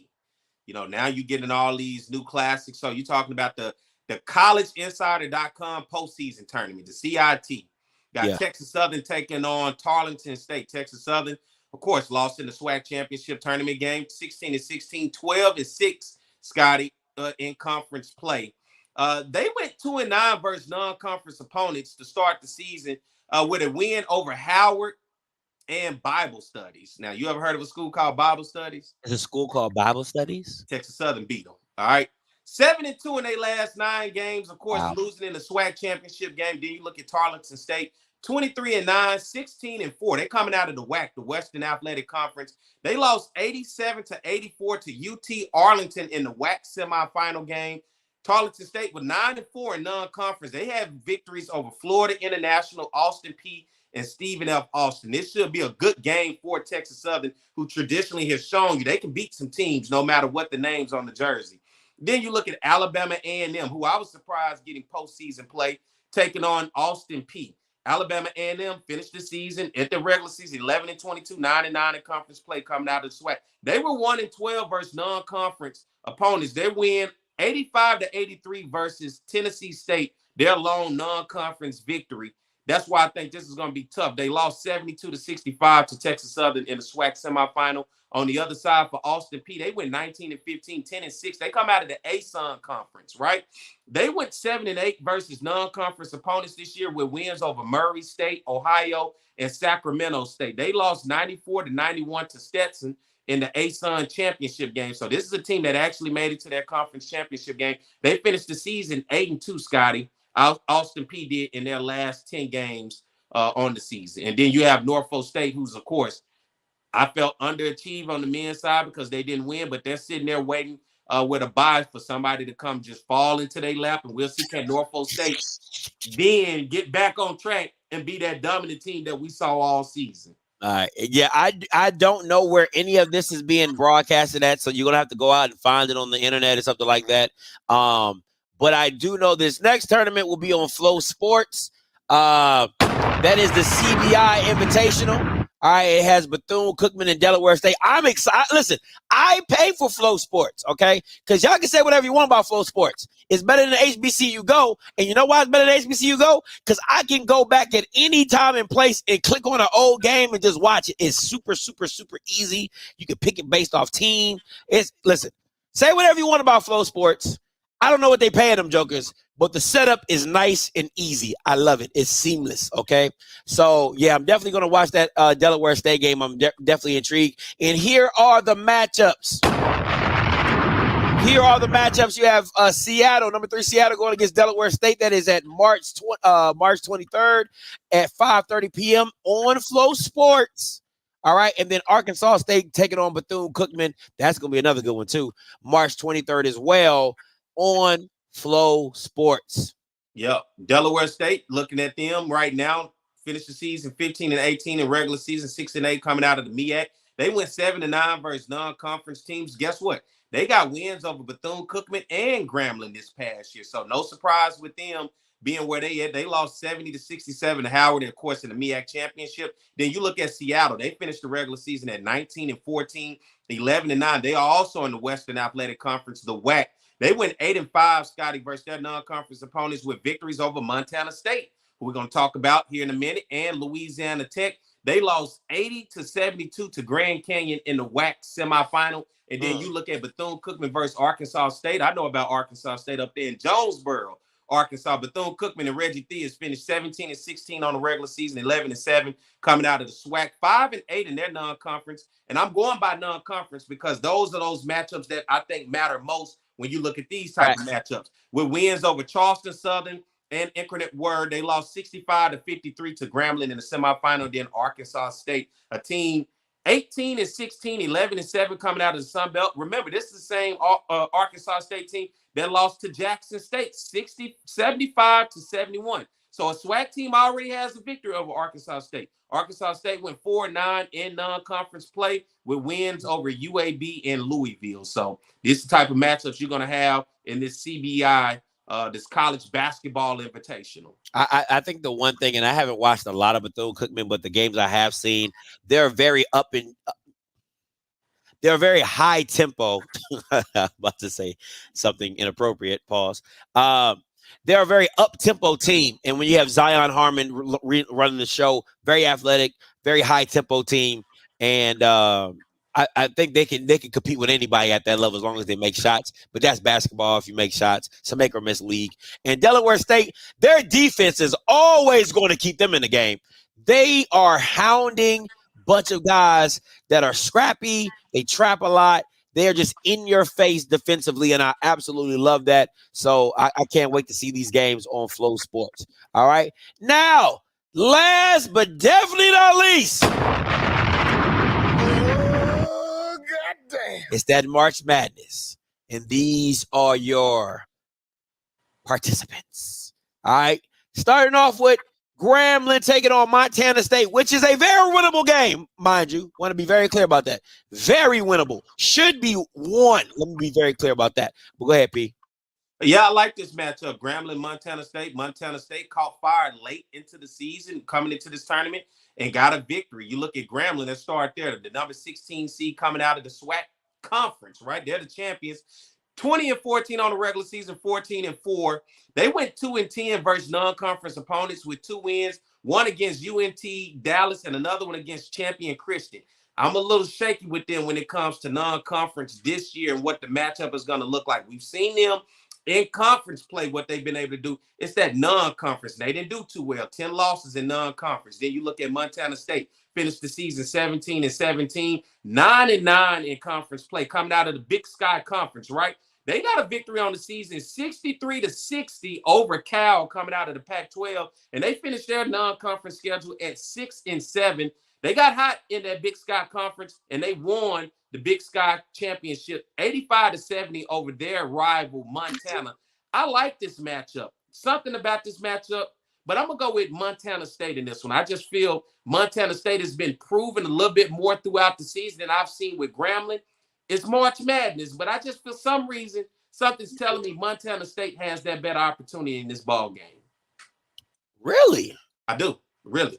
Wow. I will get to the the NIT for the women's right after we get to the March Madness. That was on me. Forgot to slide. All right. I'm going Grambling in this one. Yeah, and I'm going Grambling on this one. This should be a good matchup, but Grambling should definitely be able to play themselves into the tournament. All right. Wagner versus Howard.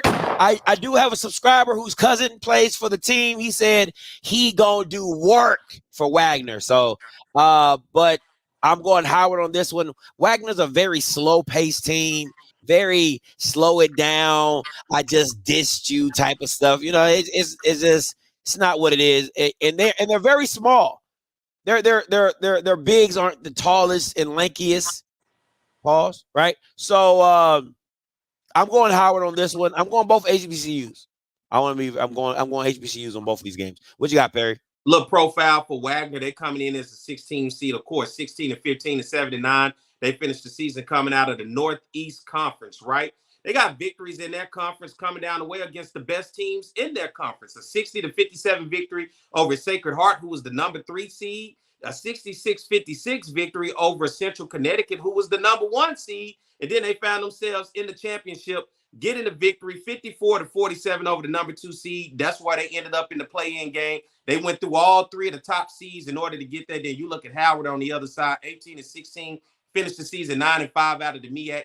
Howard 78-65 over Morgan State, 80-74 over Norfolk State, of course, who's number 1 seed coming out of the MEAC on the men's side, and then 70-67 over Delaware State. This is a good matchup right here. I like Howard basketball, and if I were to pick one, I think Howard has the talent to get past this, but Wagner, just considering what they were doing, getting past those top 3 seeds in their conference, if they can keep that momentum, they're going to be a tough team to have to deal with in this one. Yeah, I think Howard is going to. I think Wagner is going to slow the game down tremendously. I think they want to play. They lead the all of D1 in time of possession, like just how slow they play the game. So I wouldn't be surprised if that. Howard, listen, that up-tempo style that they play, well, not really up-tempo, but the style that they play, I think works. The guard play that they have is tremendous. And then they got some older, savvy veterans. You know, they got a 35-year-old on the team. You know, he's not really 35, but he looks 35.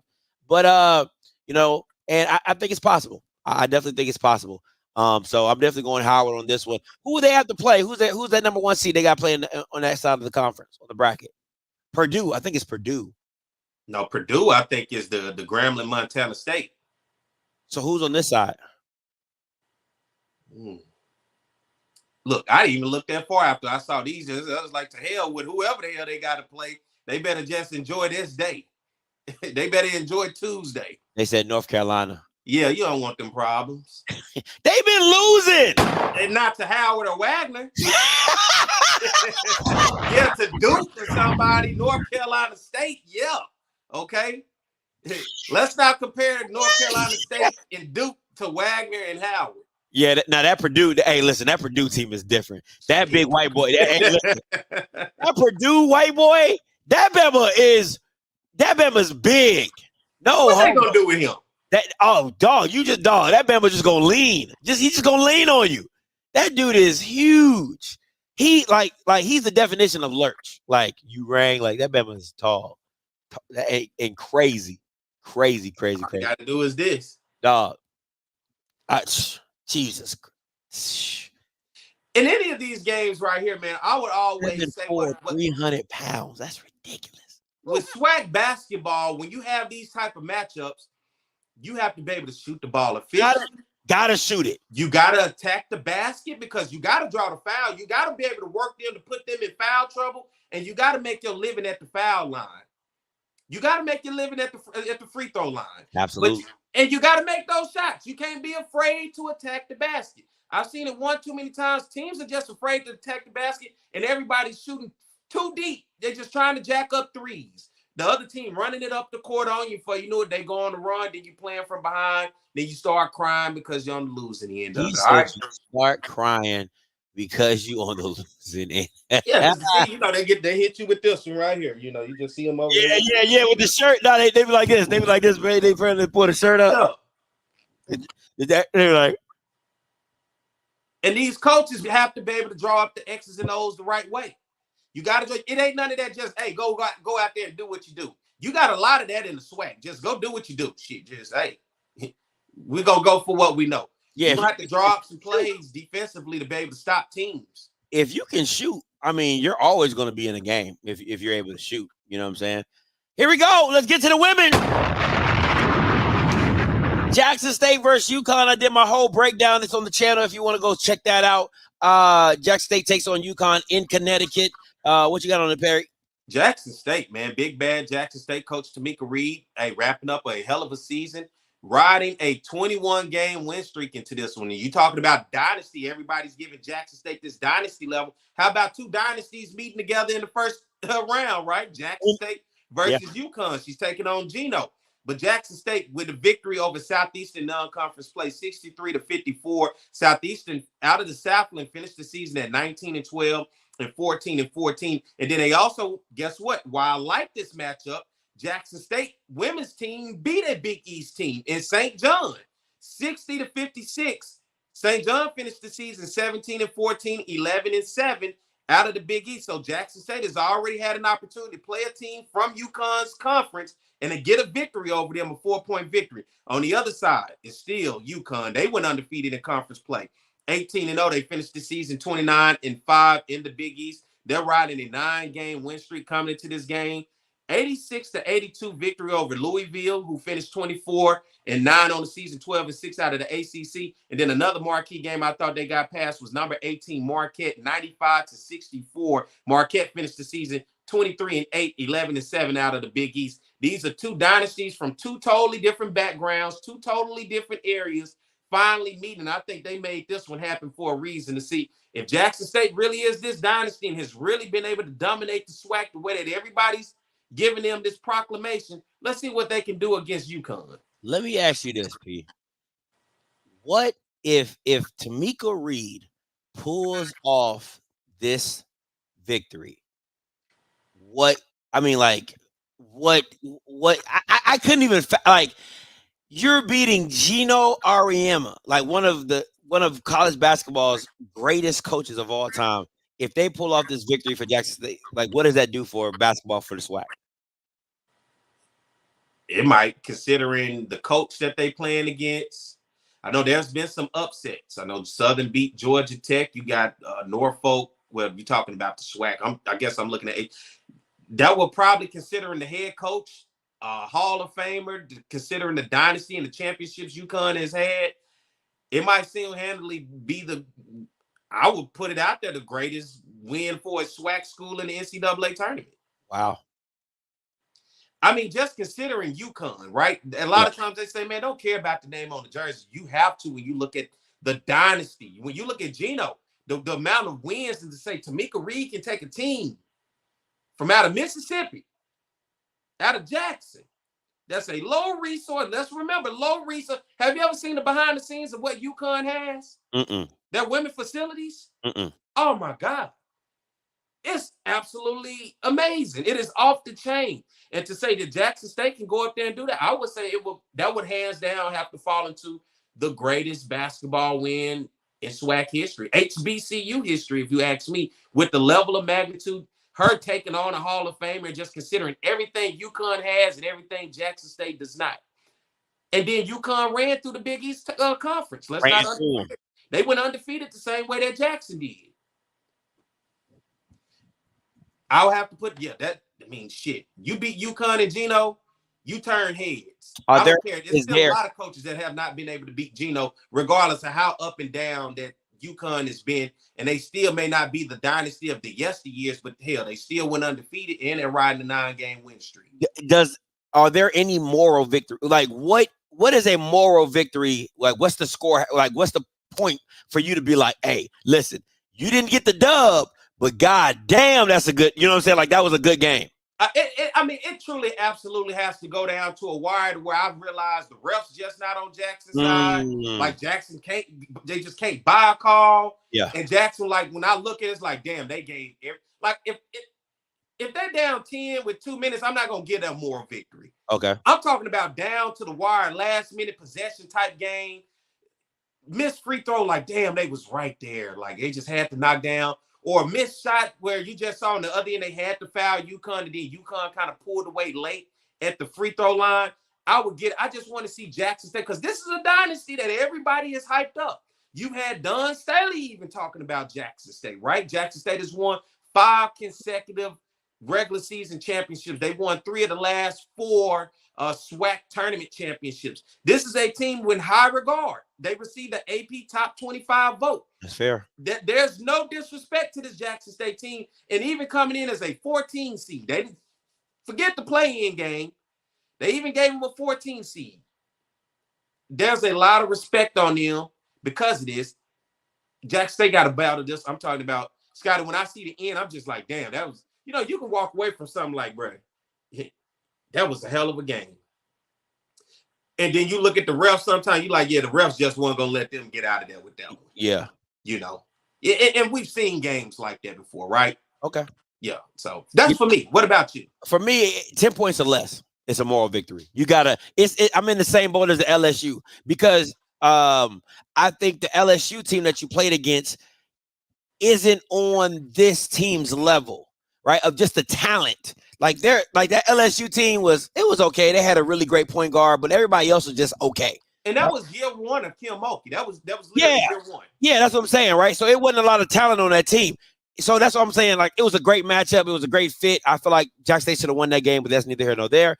So this game, anything below 10 points, I'm definitely giving it a moral victory. If you lose to UConn with 4 to 5 All-Americans, I mean, the other girls are hurt, but you're talking about a team full of All-Americans, McDonald's All-Americans, and you lose by less than 10 points. Like, I'm sorry, you gotta give credit where credit is due because all the pressure's on UConn. All the pressure is on UConn to make it happen. So yeah, anything less than 10, anything over 10, I'm like, all right, the game went the way it was supposed to go, right? But anything less than 10, you talk about a wire and they lose, that's a victory to me. I'm like, because you can always say, when a game gets that close, you can always say they didn't give them this. If they would have did this, if the ref would have called that, and you pretty much say they win the game if this happens. So to me, if you go down to the wire with UConn and you lose, that's a win because you know it was calls that were missed. You know it was parts of that game that was missed, and to me, that's damn near a win to me. That's just how I feel about it. I mean, Jackson State in this game is going to have to play physical. They can't be afraid. Once again, it go back to what I talked about the men. Attack the basket. Don't allow UConn to force you to have to shoot from the outside perimeter. You have to attack the basket, force them to foul you. Take your shot, take your opportunity, and get those free throws. And you have to be efficient at the free throw and good ball movement, right? Yeah. Do not put yourself in a position to turn the ball because, listen, a UConn team will take full advantage of running the court off a turnover, and you'll look up and they'll run on an 11, 12, 13, 14-0 run on you real quick just because no transition. Yeah. The transition basketball game, and they will take off on you. So you have to play keep away, good ball movement, limit turnovers, and don't be afraid to attack the basket and force those ladies to foul you and be efficient from your free throw shooting. Of course, that's for any team to win, but more particularly in this one, you have to come out and be physical and let UConn know we don't give a damn about your name. We don't give a damn about your coach. We're not afraid of you. Sometime in these instances, too, you can get a little starstruck. And it happens. You know, you in pregame, you laying it up, you want, but you just keep looking over there at them. That's fair. That's facts. That's facts, right? You're going to see all the hype. When they step into that gym, you're going to see what a women's basketball program really looks like with the support of fans and the media and everybody just hyping them up while y'all over here. And where you've been coming from, yeah, your local news and Perry and Scotty been talking about us, but you're going to see from a whole different perspective what a national program looks like. What a national program, and don't get caught looking. Yeah, that's good. Take you and make you unfocused because you're too busy over there trying to soak in a moment from their perspective because you see all the glitz and the glamour on UConn. Because UConn is going to bring the glitz and the glamour. There's no way Gino steps foot in a gym and nobody notices. That's fair. That's good. That's good, Pete. And my thing is this. You got to make shots. I mean, that's basketball. But you got to shoot threes. You got to shoot them. And I think efficiently, right? Like, you got to shoot what's there. My thing is, at the end of the day, the team that Tamika has had, a lot of those girls have gone through the fire with her. Bowler has gone through the fire with her. Maya has gone through the fire with her. Luckett has gone through the fire with her. You know what I'm saying? Like, you got, like, day ones that have gone through the ups and downs of wins and losses from against Memphis with LSU. You know what I'm saying? So a lot of those girls can kind of rally them and say, hey, I know you're nervous. I know this, but hey, it's just another game. And the thing about it is going to the hole, I agree with you, but you got to attack. I'm going to keep saying it. You got to attack under control. It is too many times I've seen in the SWAC where girls just go and they think they're going to get the call. Just throwing it up. Just throwing it up. Just throwing the ball up. Listen, jump, stop, pump, fake, pivot, do something, and get the girl in the air. And like that's how you go under control, right? Jump, stop. It's what you used to do in basketball when you're little. Dribble, dribble, dribble, jump, stop, pivot, kick out. It's very simple if you don't got it. And that's what I need to see, a lot of under control and good slashing into the hole. But man, I'm excited for this game. I really, really, really am excited. I'm gonna have a watch party. You already know what's coming. I'm having a watch party. It's going down here on the channel. Tamika Reed win this game, she out of there. Oh, she got to be gone. She got to be gone. I'll say this. If the game is less than 10, she's gone. Because some programs going to be like, yo, that's 2 Hall of Famers that you don't come close to beating in the tournament. So, somebody got to get her. All right. The game that has no chance. Right? Let me stop. I'm sorry. Let me stop. I'm not going to do that. Norfolk and Stanford. Let me ruffle some feathers. Come on to Southern, Tamika Reed. Come on. Thank you, Jason. Thank you, Jake. I've been preaching on Maya Crump for 3 years, and now everybody want to be like, oh, play Eddie. I'm like, yo, the girl been like that since she won against LSU. Since that first year she got there, she been a dog. Thank you, Jake. I have been sitting over here in my skin getting upset because I'm like, yo, I've been preaching Maya Crump for 3 freaking years. And everybody want to act like now, oh my God, Maya Crump. Like Maya Crump been that. She been that. Thank you. They wasn't watching like you was watching when it comes to SWAC women's basketball. I'm telling you, this thing, it ain't what people try to, they come in here hyped up now.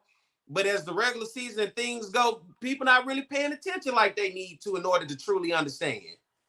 Facts. Big facts. Now, let me say this. I'm going to be honest. I haven't seen a lot of Norfolk State games. All right. I watched a few before we did the show today. I scouted a couple games. That girl Diamond is different. Okay. Like, listen, that girl Diamond is different. Okay. But listen, Stanford got this tall white center. Dog, the girl is about as big as a toothpick. And she can do it all. Shoot the 3, drive, and she's so thin. You're like, how are you moving like this? Like, athletic. I'm like, how is nobody pushing you around? And the girl just like Porzingis. That's what she reminds me of. She reminds me of Porzingis. She is, dog, I'm like, man, you're like a toothpick, but you so damn good. She's so skilled. But they ain't got nobody for that girl. They ain't got nobody for that girl. A lot of other stuff they can match up with, but that tall white girl in the middle, and Blue put her name Cameron Brink, like they listen, that white girl different, okay? That skinny white girl got game. So, yeah, but go ahead, P. I was listening to HBC Nightly last night, man, and they were, oh, man, when I'm talking about, they were going back and forth. And this was one of those games where Josh was just upset with saying that he felt like because the HBCU title was on Norfolk, that nobody was giving Norfolk State a chance in Stanford, because he said he didn't feel that Stanford had anything that should have made anybody feel like this is not a winnable game for Norfolk. And I'm like, shit, hey, it don't matter if the HBCU name on it or not. I don't think that's why people saying Norfolk don't have a chance. It's just, it's Stanford. And it ain't even the name. Let's look at it. Norfolk State on one side, 27-5. They finished 13-1 in the regular season. They had victories in non-conference, 66-64 over William and Mary, who finished 15-14, 12-6 out of the CAA. The same with 51-49 victory over Drexel, who finished 19-14, 10-8. Both those teams out of the CAA. Then they had a 67-53 victory over Appalachian State out of the Sun Belt, who finished 17-15, 9-9 in conference play. Now let's look at Stanford, right? Coming out of the Pac-12. If you look at Pac-12 women's basketball, then you'll see what I mean when I'm talking about it, right? Stanford, the number 2 seed, coming into this one, 28-5, 15-3 out of the Pac-12. They lost to number 5 USC, who is the number 1 seed in their division, in their region. Okay, all right. In the championship semifinal, in the championship game, the Pac-12 final, 74-61. They got a 96-64 victory in the regular season over number 9 Indiana and 100-88 over number 13 Florida State. I understand, people. It's March Madness, right? I understand it. I would have took Norfolk State had they got a 13 played against a 13 seed and said, yeah, you know what?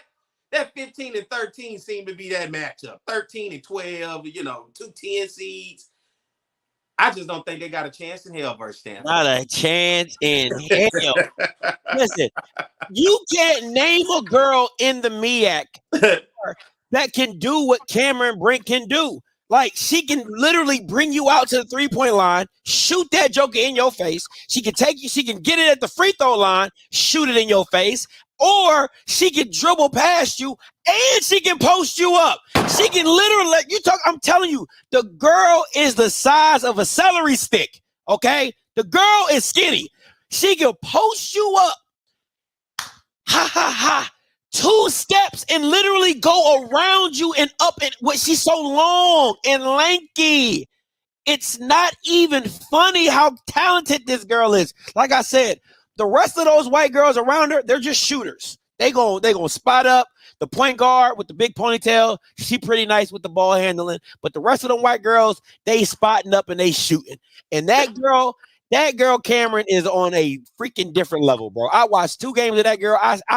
I turned to, I said, they ain't got no chance. I watched 2 games of Stanford and 2 games of Norfolk. I said, they ain't got no chance. And the thing about it, man, we look at teams, we look at matchups, but a lot of times you just really find out. You may look at a girl and be like, just looking at them, they not that athletic. Well, look at the competition that they playing against, that you judging them against game in and game out, considering what you judge in Norfolk State by. I just think for a lot of times, people got to understand. Now, I don't just go out and I don't just give victories to people, right?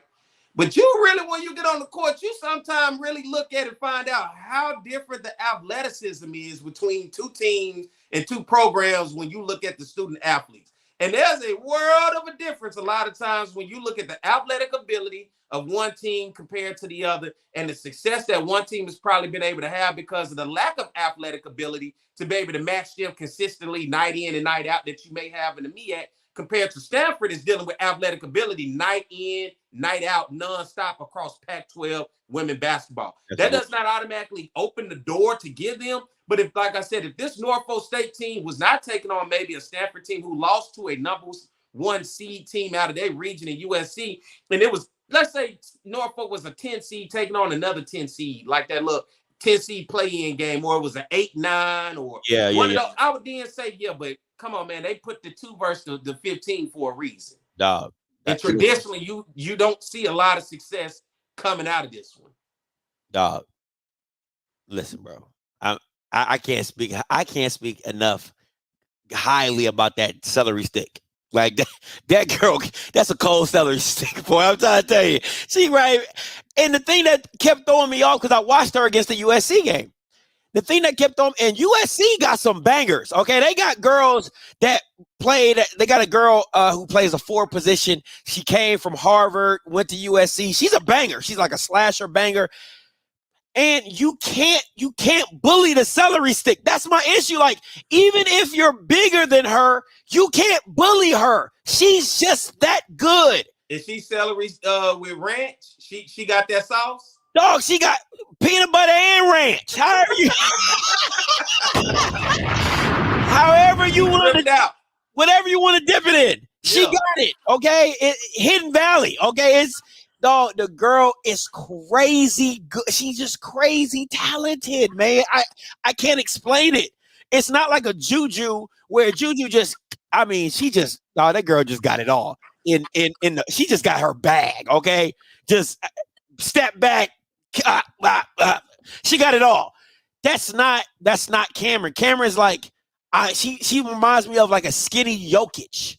Like that thank you, guy. She is a celery stick version of Jokic. Like that is literally, bro. I'm so serious. If you have not watched that girl play, when you get off this live, just go on YouTube, type in USC versus go to the Women's Alliance Basketball. Type that in, Women's Alliance Basketball, and it will show you all women's games or whatever. Type in USC, and the thing I love about it, they give you the condensed game. All right, they give you the condensed game of it, bro. That girl is different. Okay, you're gonna be like, damn, Scotty, this celery stick is good. I'm like, she's bomb. She's absolutely bomb. Okay, so yeah, she's different. Yeah, I know it's crazy to say that when people look at Jackson State and UConn, that you say, well, how in the hell will you give Jackson State a better shot versus UConn, considering it's Geno and the dynasty and the history? Once again, it's the matchups. Now, I'm not saying that Jackson State looks to be on par to match talent for talent, right? Yeah. But I just don't see Norfolk standing a chance against Stanford. Just if there was one where I said at least Jackson could probably hang in there for at least a little while, I don't even think Norfolk hang in there for a little while against Stanford. Me personally. It has nothing to do because it's an HBCU. It's just basketball. I don't give a damn because it's an HBCU. This is basketball. Listen, the time that the game is going to be good is when it tip off. That's about as close as it's gonna be. They be right here with camera. As soon as she throw that ball up, that's about as close as the game gonna be. That's it. And then they gonna run away at that Jake. I'm so serious, man. That girl is different, bro. That girl is absolutely different. But shout out to Norfolk State coach, man. He's a cool, calm, collective dude, man. Success having that what he's having. They didn't even get a 16 seed, so that shows the respect. They got in as a 15 seed, right? But I don't know if you want the number one or the number two seed. Shit, it's both what and what going into the tournament. You know what I'm seeing in these tournaments, the only way that you can kind of withstand some of the height that these girls have is you got to have shooters. That's the only way this game works for you. They play that sloppy basketball that you'll see sometime in conference play. This again, even with Jackson State and women's basketball throughout the season, you'll see a lot of sloppy play. They just so happen to be a little bit more athletic than the team that they playing against and be able to make up for it. But you can't have that sloppy play against a team that is just as athletic or more athletic than you. Absolutely. They will take advantage of that every time when we talk about that transition basketball. Yeah, that's the issue for me, man. It's just simply it's like, bro, you can't do that. So it is what it is, but I just think if more SWAC teams got better shooting, like girls, because listen, I'm gonna be honest, man, and I said it on my thing when I was breaking it down. I be watching these Power 5 games, and there literally be, and everybody know what I'm talking about. It'll be a white girl with like $1 million brace on that goes from her ankle to the top of her thigh, and she can't do nothing else but hobble over to the corner and scat. I'm like, how is she? Scat. What she do? She hobble over to the corner right there. You know how girls they kind of flip the bar here. Scat. That's it. That's all they do. I'm like, we can't find none of them girls. Mm-mm. We can't find a white girl with a bionic leg that just hobbles over to the corner. They don't want no white girls, man. Oh, I'd be like, come on, man. And it's always them white girls with the big old knee braces. All they can do is this: pump fake, cross over in front, re-pull it, scat. That's it. That's all you're gonna get. I think the HBCU title. All right, let me ruffle. I don't want to ruffle some feathers, but it's gonna do it because I know what HBCU mean. Historically Black College University. I know why we were founded. So don't start in the comments like I don't know what the hell what an HBCU is, right? It was founded for us to get opportunities, where the white man said we couldn't have opportunities. But in this day and age, opportunities are plentiful for people now. You know, it ain't like in the state of Louisiana where the main schools is the LSUs and the La Techs and the ULs and saying, no, you can't come here, go somewhere else. And then we had to go to the Negro school, right? The other schools that came up since then. The Southeasterns, the McNeese, the Northwestern states, the ULMs, and all of that. Options are out there. I think still with us running with the HBCU title to it, it limits us in terms of what we can go out to get to win. Because the name of the game today is just trying to win. It ain't about, let's be honest, right? The educational side is still providing opportunities for people who otherwise may not have gotten that opportunity at a predominantly white school. Absolutely. Got that, right? We still effectively are following our mission. But on the other side, when it comes to sports, goddamn, I don't give a damn if you white, black, blue, yellow. The name of the game is to win. And I think a lot of times we have that issue when it comes to the type of players that we can get. Because I don't understand how we don't ever go get some of them big country white boys on the O-line and D-line. If I don't do nothing else, I'm going to get a few of them. Big country fed white boy for my O-line. Fundamentally sound. And that's just me personally. But to any of the sports, you know, in baseball, you start to see it a little bit more with them going down and getting the guys from down out of the Caribbean and Central America. You know, you start to see that a lot more because, to be honest, the baseball is taking a hurt because it's hard to find just pictures on these little black kids. Yeah. And I had this conversation with Roger Kadar on our show, chopping it up with Coach Kadar, that how when you go out and you look at recruiting black kids, it is tough to find black kids playing baseball. Those inner city leagues that used to have full of kids playing baseball, those kids are now in the basketball arena playing AAU basketball. Those kids are now playing football. Baseball has priced them out. Baseball is an expensive sport with a glove and a bat. And cleats are way more expensive now than what you would get when it comes to basketball and football. Yeah. So that's my whole thing is I think a lot of times we use the HBCU. Now, the HBCU for me is the mission of the education. Now, when you talk about the mission of the athletic department, the name of the game is to make money and sell seats and get asses in those seats and get television to come broadcast the game and get people to pay the stream to watch the game. That's the name of the game. It's called entertainment. It is a product. Yeah. It separates itself from the educational side. And so I believe moving forward, we have to, and I've said this before on the show, when you look at the athletic side, pull that HBCU curtain back.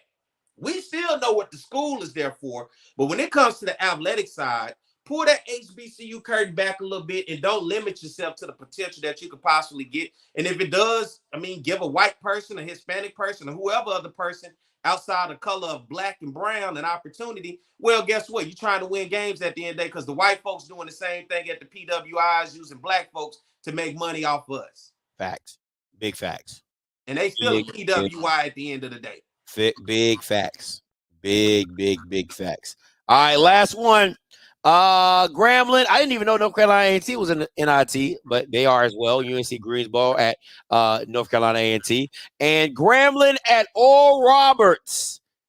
All right, you got anything on this one, P? I do, man. Grambling finished the season 22-9, 15-3 in SWAC conference play. They went 11-1 in their last 12 games on the season. They lost to Alcorn 61-59 in that SWAC semifinal game. They went 5-5, Scotty, in non-conference with wins. And they got a victory over Norfolk State. Not Norfolk State, Arizona State and Nichols. So that's for Grambling. I give them a better shot. Oral Roberts 21-10, 11-5 coming out of the Summit League, right? They lost 75-66 to North Dakota State in the Summit League semifinal. Oral Roberts went 9-4 versus non-conference wins against Tulsa as well as Wichita State. I like this matchup. Grambling State is a team that can ball. I don't know what happened. They just fell apart against Alcorn State. But whatever happened against Alcorn State cannot happen against Oral Roberts if they want to make it out of that first round of this WNIT, which has traditionally been pretty tough for us from SWAC opponents going to play in this one.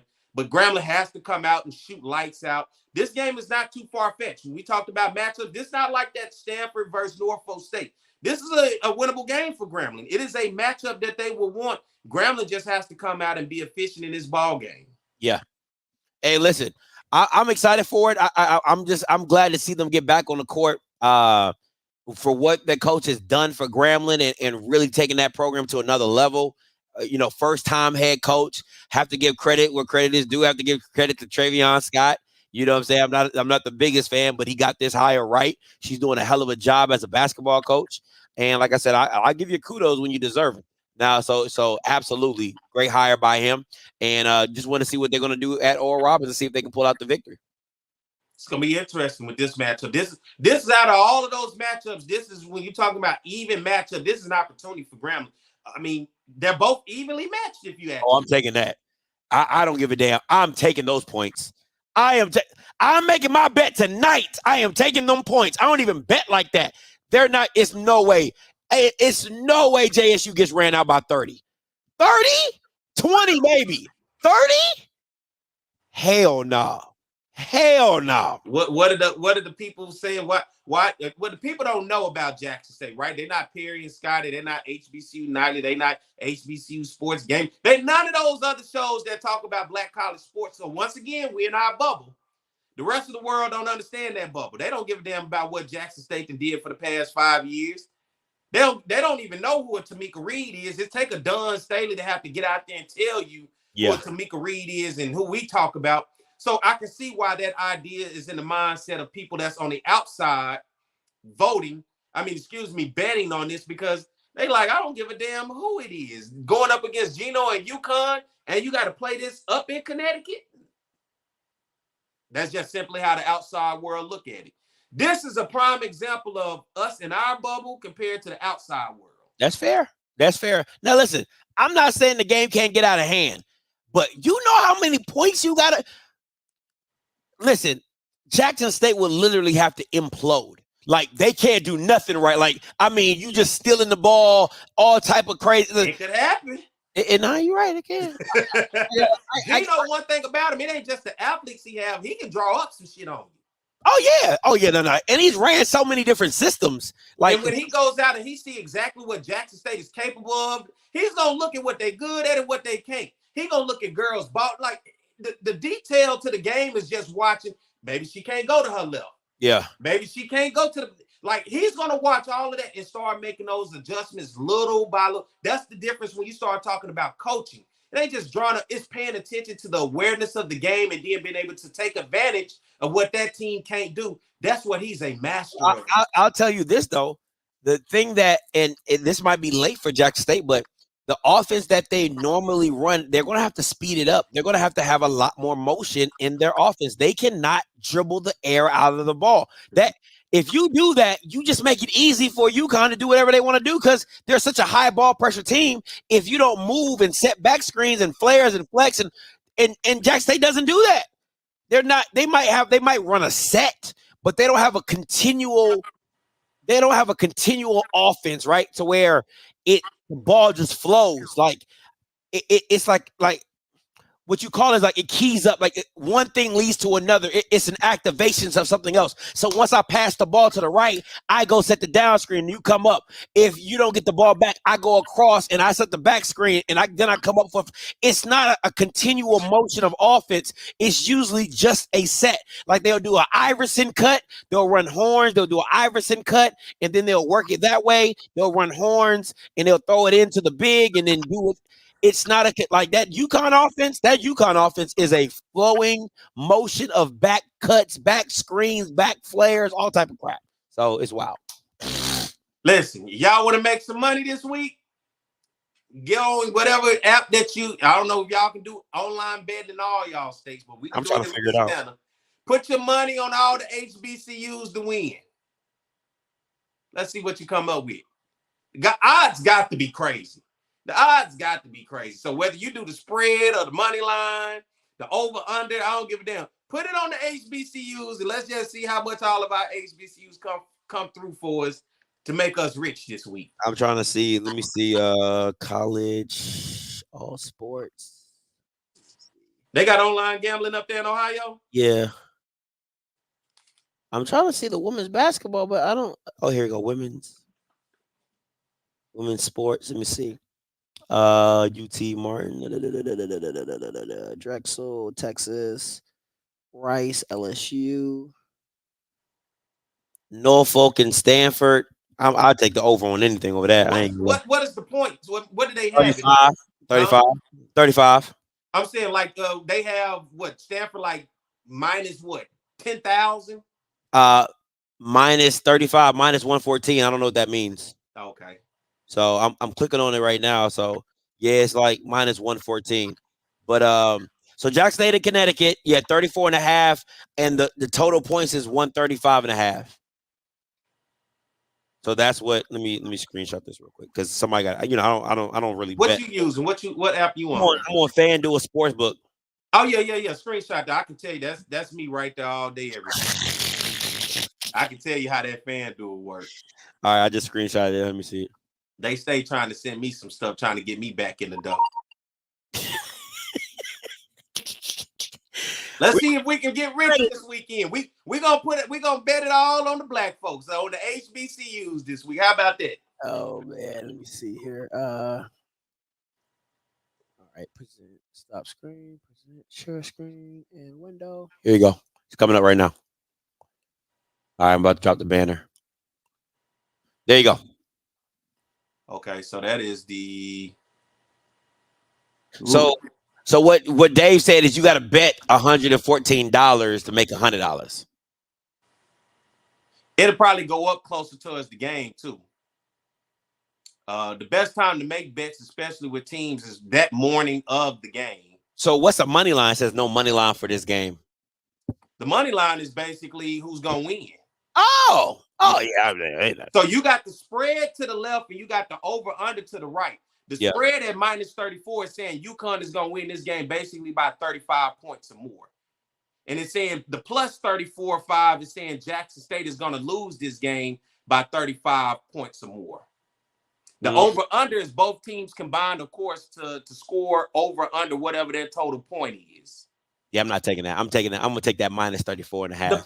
The biggest minus number at the bottom of what you see in the white typically dictates what the overall payout is going to be.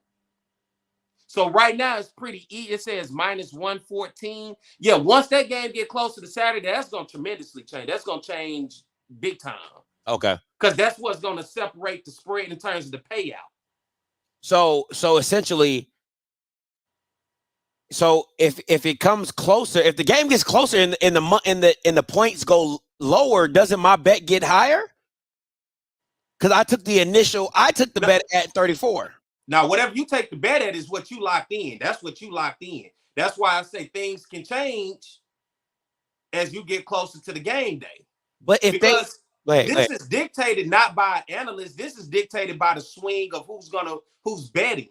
That's how you get the over-unders, the underdogs, the money line. It's not by it's by the amount of people that's betting on that game. And the more that they system sees more people betting for UConn, that's the more or less that they're going to say Jackson State is going to win. And that's when you're going to start to see that payout be different. So if the underdog does win, and let's say 90% of people putting it for UConn, the payout if Jackson State was to win will probably be substantial. Yeah. But you won't get that because people right now probably not betting too early because that game is on a Saturday. So plus 34.5, like you said, means JSU has to lose by 34 or less. If UConn wins by 35, you lose. Okay. The money line would be the best money to make on JSU for the upset. It will be plus 800. See what I'm saying? When you start to get that plus, because that's like if you go in there, let's do football and Alabama playing, let's just say, Georgia Southern. Man, you're not making no money if Alabama win. Because they'll have everybody expects them to win. Yeah, everybody expects them to win. Yeah, it'll be like minus 10,000 on Alabama, right? But Georgia Southern will be plus it. So that one game, if you put money on, man, you done came up. It's those difference. This game, I feel, is gonna go that same way, the same way Norfolk State and Stanford. When you get closer to those game days, you're gonna see it separate tremendously. Those are the come-ups. That's what we like to call in the gambling world lottery tickets, because that's exactly what the hell it is. You know, you going out on the limb picking an underdog who is a tremendous underdog considering the sway of the bets. I remember saying I hit plus 700 on Colorado versus TC. God, though, but yeah. See what I'm saying? Woo! That plus minus, it ain't the number for the point total or the over-under. It's the number that's under, like you see that minus 114 right now. It's locked in. It ain't switched yet. But when you get closer, that spread number, that number right there is going to change, and that's what's going to pay you out for the underdog. He said, no. Hold on. Rube said, no way it's plus 800 on a 34-point on. It would be like JSU plus 2,000. God almighty, boy. That's what I'm telling you. That would be crazy. When Alabama is playing like a nobody, let's say Alabama is playing Kent State, the number's ridiculous. You never going to make no money betting on Alabama. But if the underdog wins, shit, you can put up $10 and make $1,000. Woo! Yeah, I might have to do that. I might just put. Yeah, I might have to wait. So are they going to open the money line at all, or they're just probably going to lock it out? Probably closer to the game right now because the game not until Saturday. Things are going to change. Well, we just said Tuesday. I would say when you look at Thursday, Friday, all of this is going to be completely different, and everything is going to be opened up probably to bet on it. Man, that's crazy. Oh yeah, okay. I might do a little and something. Secrets to online betting. The best time to make the bets at about 3, 4 o'clock, 5 o'clock in the morning of the game, because then you won't be so swayed by as the day go on. People are going to start. The bets are going to be swayed by people betting on what they want. That's who controls the over and the unders, the underdogs, and the clear-cut winner by the persuasion of the bet. And everybody's going to definitely look at UConn because the average person not going to know who Jackson State is to even compete against UConn. Okay, I got you. All right, man. I thank y'all. I never understood it. I never understood betting. Never understood betting in my life. Call 1-800. Stop gambling if it get too much for you now. Listen, let me tell you about me. So I went to we had a military ball when I was in service or whatever, and they had the ball inside of a casino. After the ball, we went out and he's like, hey, you guys can gamble and do whatever. So but you had to change out your uniform. You had to change out your uniform. You couldn't bet with your uniform and gamble with your uniform on. So I go up, I come down with $100, right? I've never been in a casino in my life. I'm thinking I'm about to get like a whole bunch of chips. It was like 4 chips. Yeah. It was 4 chips for $25. I said, what is this? Okay, so I'm like, whatever. So I don't know nothing but blackjack, right? So I go play some blackjack. I think I get up like $125. So I'm what's the minimum table? Like it was like either 5 or 10. So I was playing for a while. How you get out of there, man? You done came up if the minimum 5. Yeah. So I lost like $25. I was like, let me just go ahead and get mine and get up out of there. So yeah, I don't like losing money. I don't like losing money. And anytime you come up on casinos, I tell people I don't give a damn if you up by $5. Take that. The casino ain't meant to break them and to walk out of there a billionaire or a millionaire. Yeah. If you start off with $10 and you up $110, shit, that's a good day. Get up out of there. Yeah. Especially at a $5 minimum bet table. You got to take it as you can't get greedy. You got to take because they'll take it all back quick.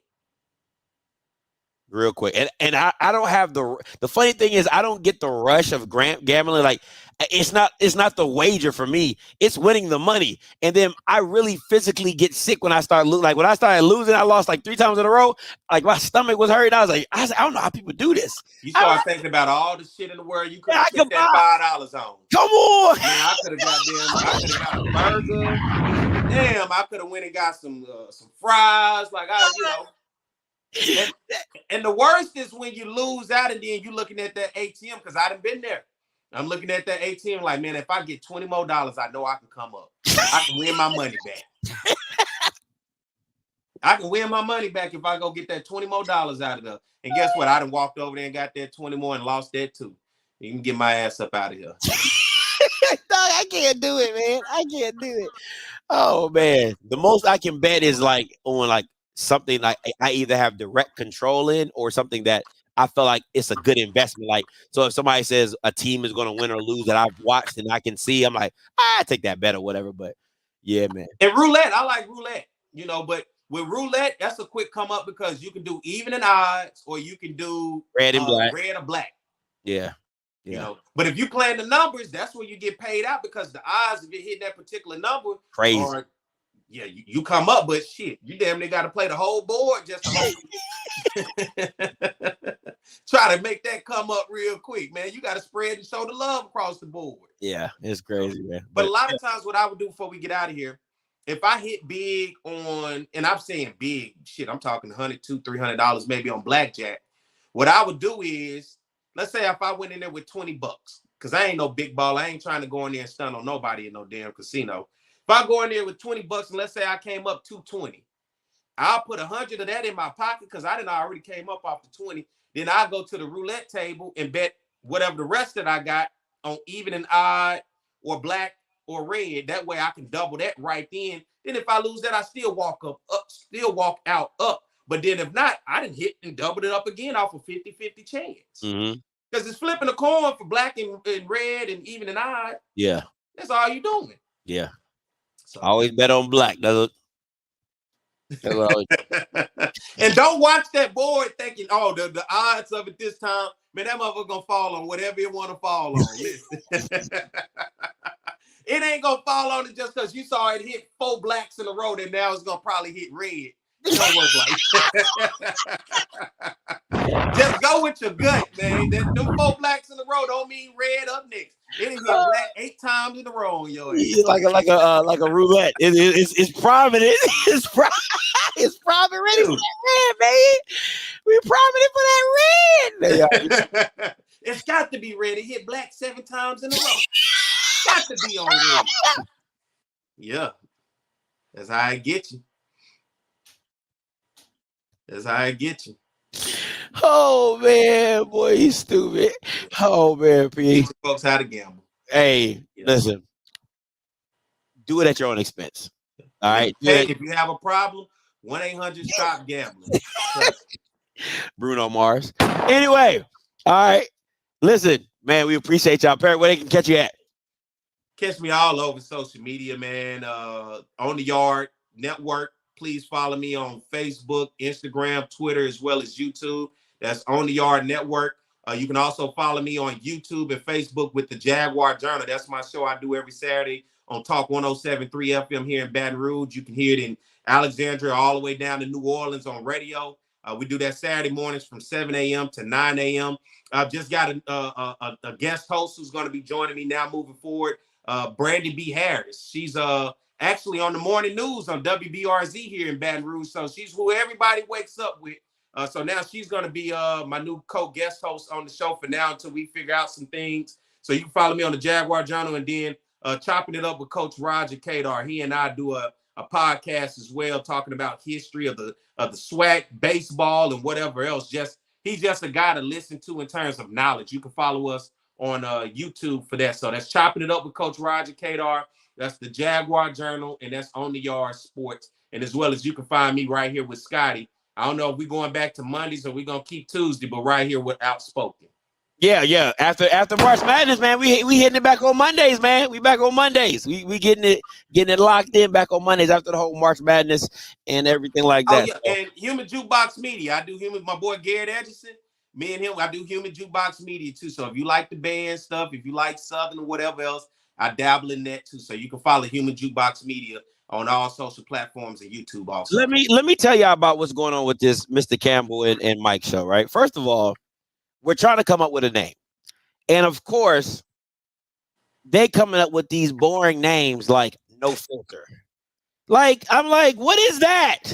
Like, there's no creativity in that. The Remix. Like, what is that? Is that them two coming up with that? What's them coming up with that? Like, they got a lot of shit to say all the time, and now they got the lamest shit. That's them. So listen. So me being a producer, I'm like, listen. I gave them guys like 2 weeks. They ain't nobody hitting the group chat. Nobody coming up with a name. So I said, okay, I'm gonna come up with a name. I'm gonna call it. I'm gonna say It's Fair Game. That was I think I was gonna name it It's Fair Game, right? I like it. I was like, it's fair game. That's cool. Blah, blah, blah. We'll do it. As soon as I put it in the chat, nobody liked the name. Nobody liked the name. I'm like, bro, nobody has said anything. And then Mike gonna be like, I think No Filter. They want us to name it. Are we gonna come up with the name for them? And then Mr. Campbell gonna be like, let's call it The Remix. Old and new. I'm like, no. We're not doing no Diddy references around here. Like, no. So fair game is dope. That's what I'm saying. Fair game is dope. You know what I'm saying? So, man, listen, bro. Listen. So now they trying to figure out what the name gonna be, and now everybody got all the energy. Hey, Mr. Campbell, like, Mike, I'm gonna reach out to you. I'm gonna call you. We're gonna talk about it. You had 2 weeks, and I still got to. How about that? 2 losers. They like that one. Put that in the group chat. You know what I'm saying? So then I still got to come up with a theme song, right? So it's like all this is, but that's how black people are. When it's on your time, everybody just take their sweet time. They ain't about it, as they say. They ain't about it. Thank you. Fair game is cool. Thank you. What they didn't like about it? Did they? I don't know. But he want to talk about the remix. The remix. That's what you want to go with? The remix? Come on, man. What are you doing? Really? Every name on the show. Listen. I want to be very clear, guys. Every name that you have ever seen on my show, I have come up with it by the grace of God. I have come up with the name. I came up with OFFSCRIPT. I came up with Outspoken. Kofi came up with Afterglow. I gotta give Kofi that. Kofi came up with the Afterglow. I came up with the breakdown. I came up with the round table. That was all me. I'm like 4 for 4. And now I got 2 guys that I want to see coming together. They don't trust my opinion. I think I did a little bit with that Outspoken too, with you. I think I was in there just a little bit with you. We were going back and forth. I think somewhere down the line we collectively. Hey, because we talked about it for a while. We did. We were going back and forth. We threw things out there trying to make it stick, but it worked out. Yeah. So them supposed to be Jackson State and FAMU educated brothers. I thought that was the best that it got. The terms of education, they can't.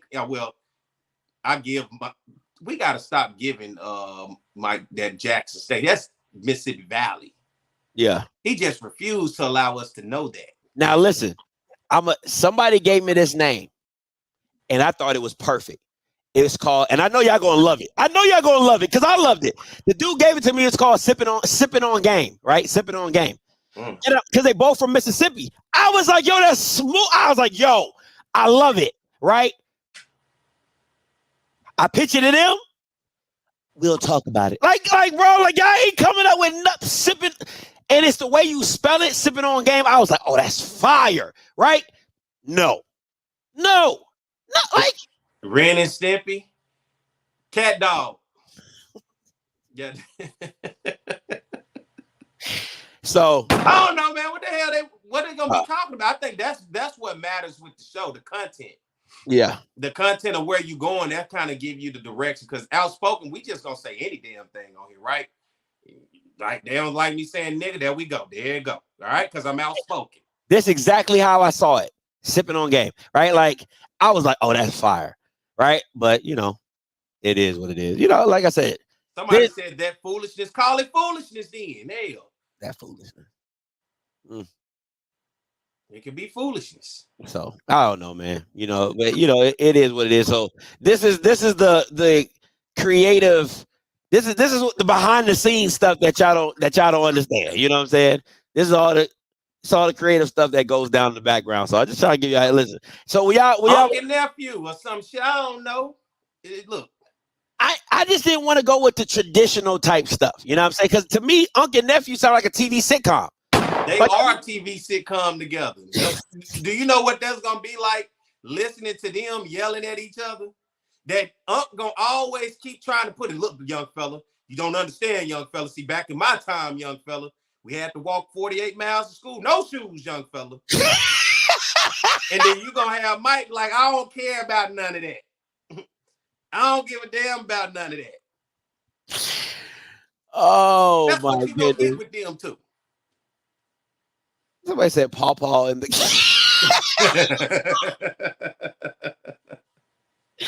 man. So I came up with MD needed to keep it open, unlike PMP. You know what I'm saying? Yeah.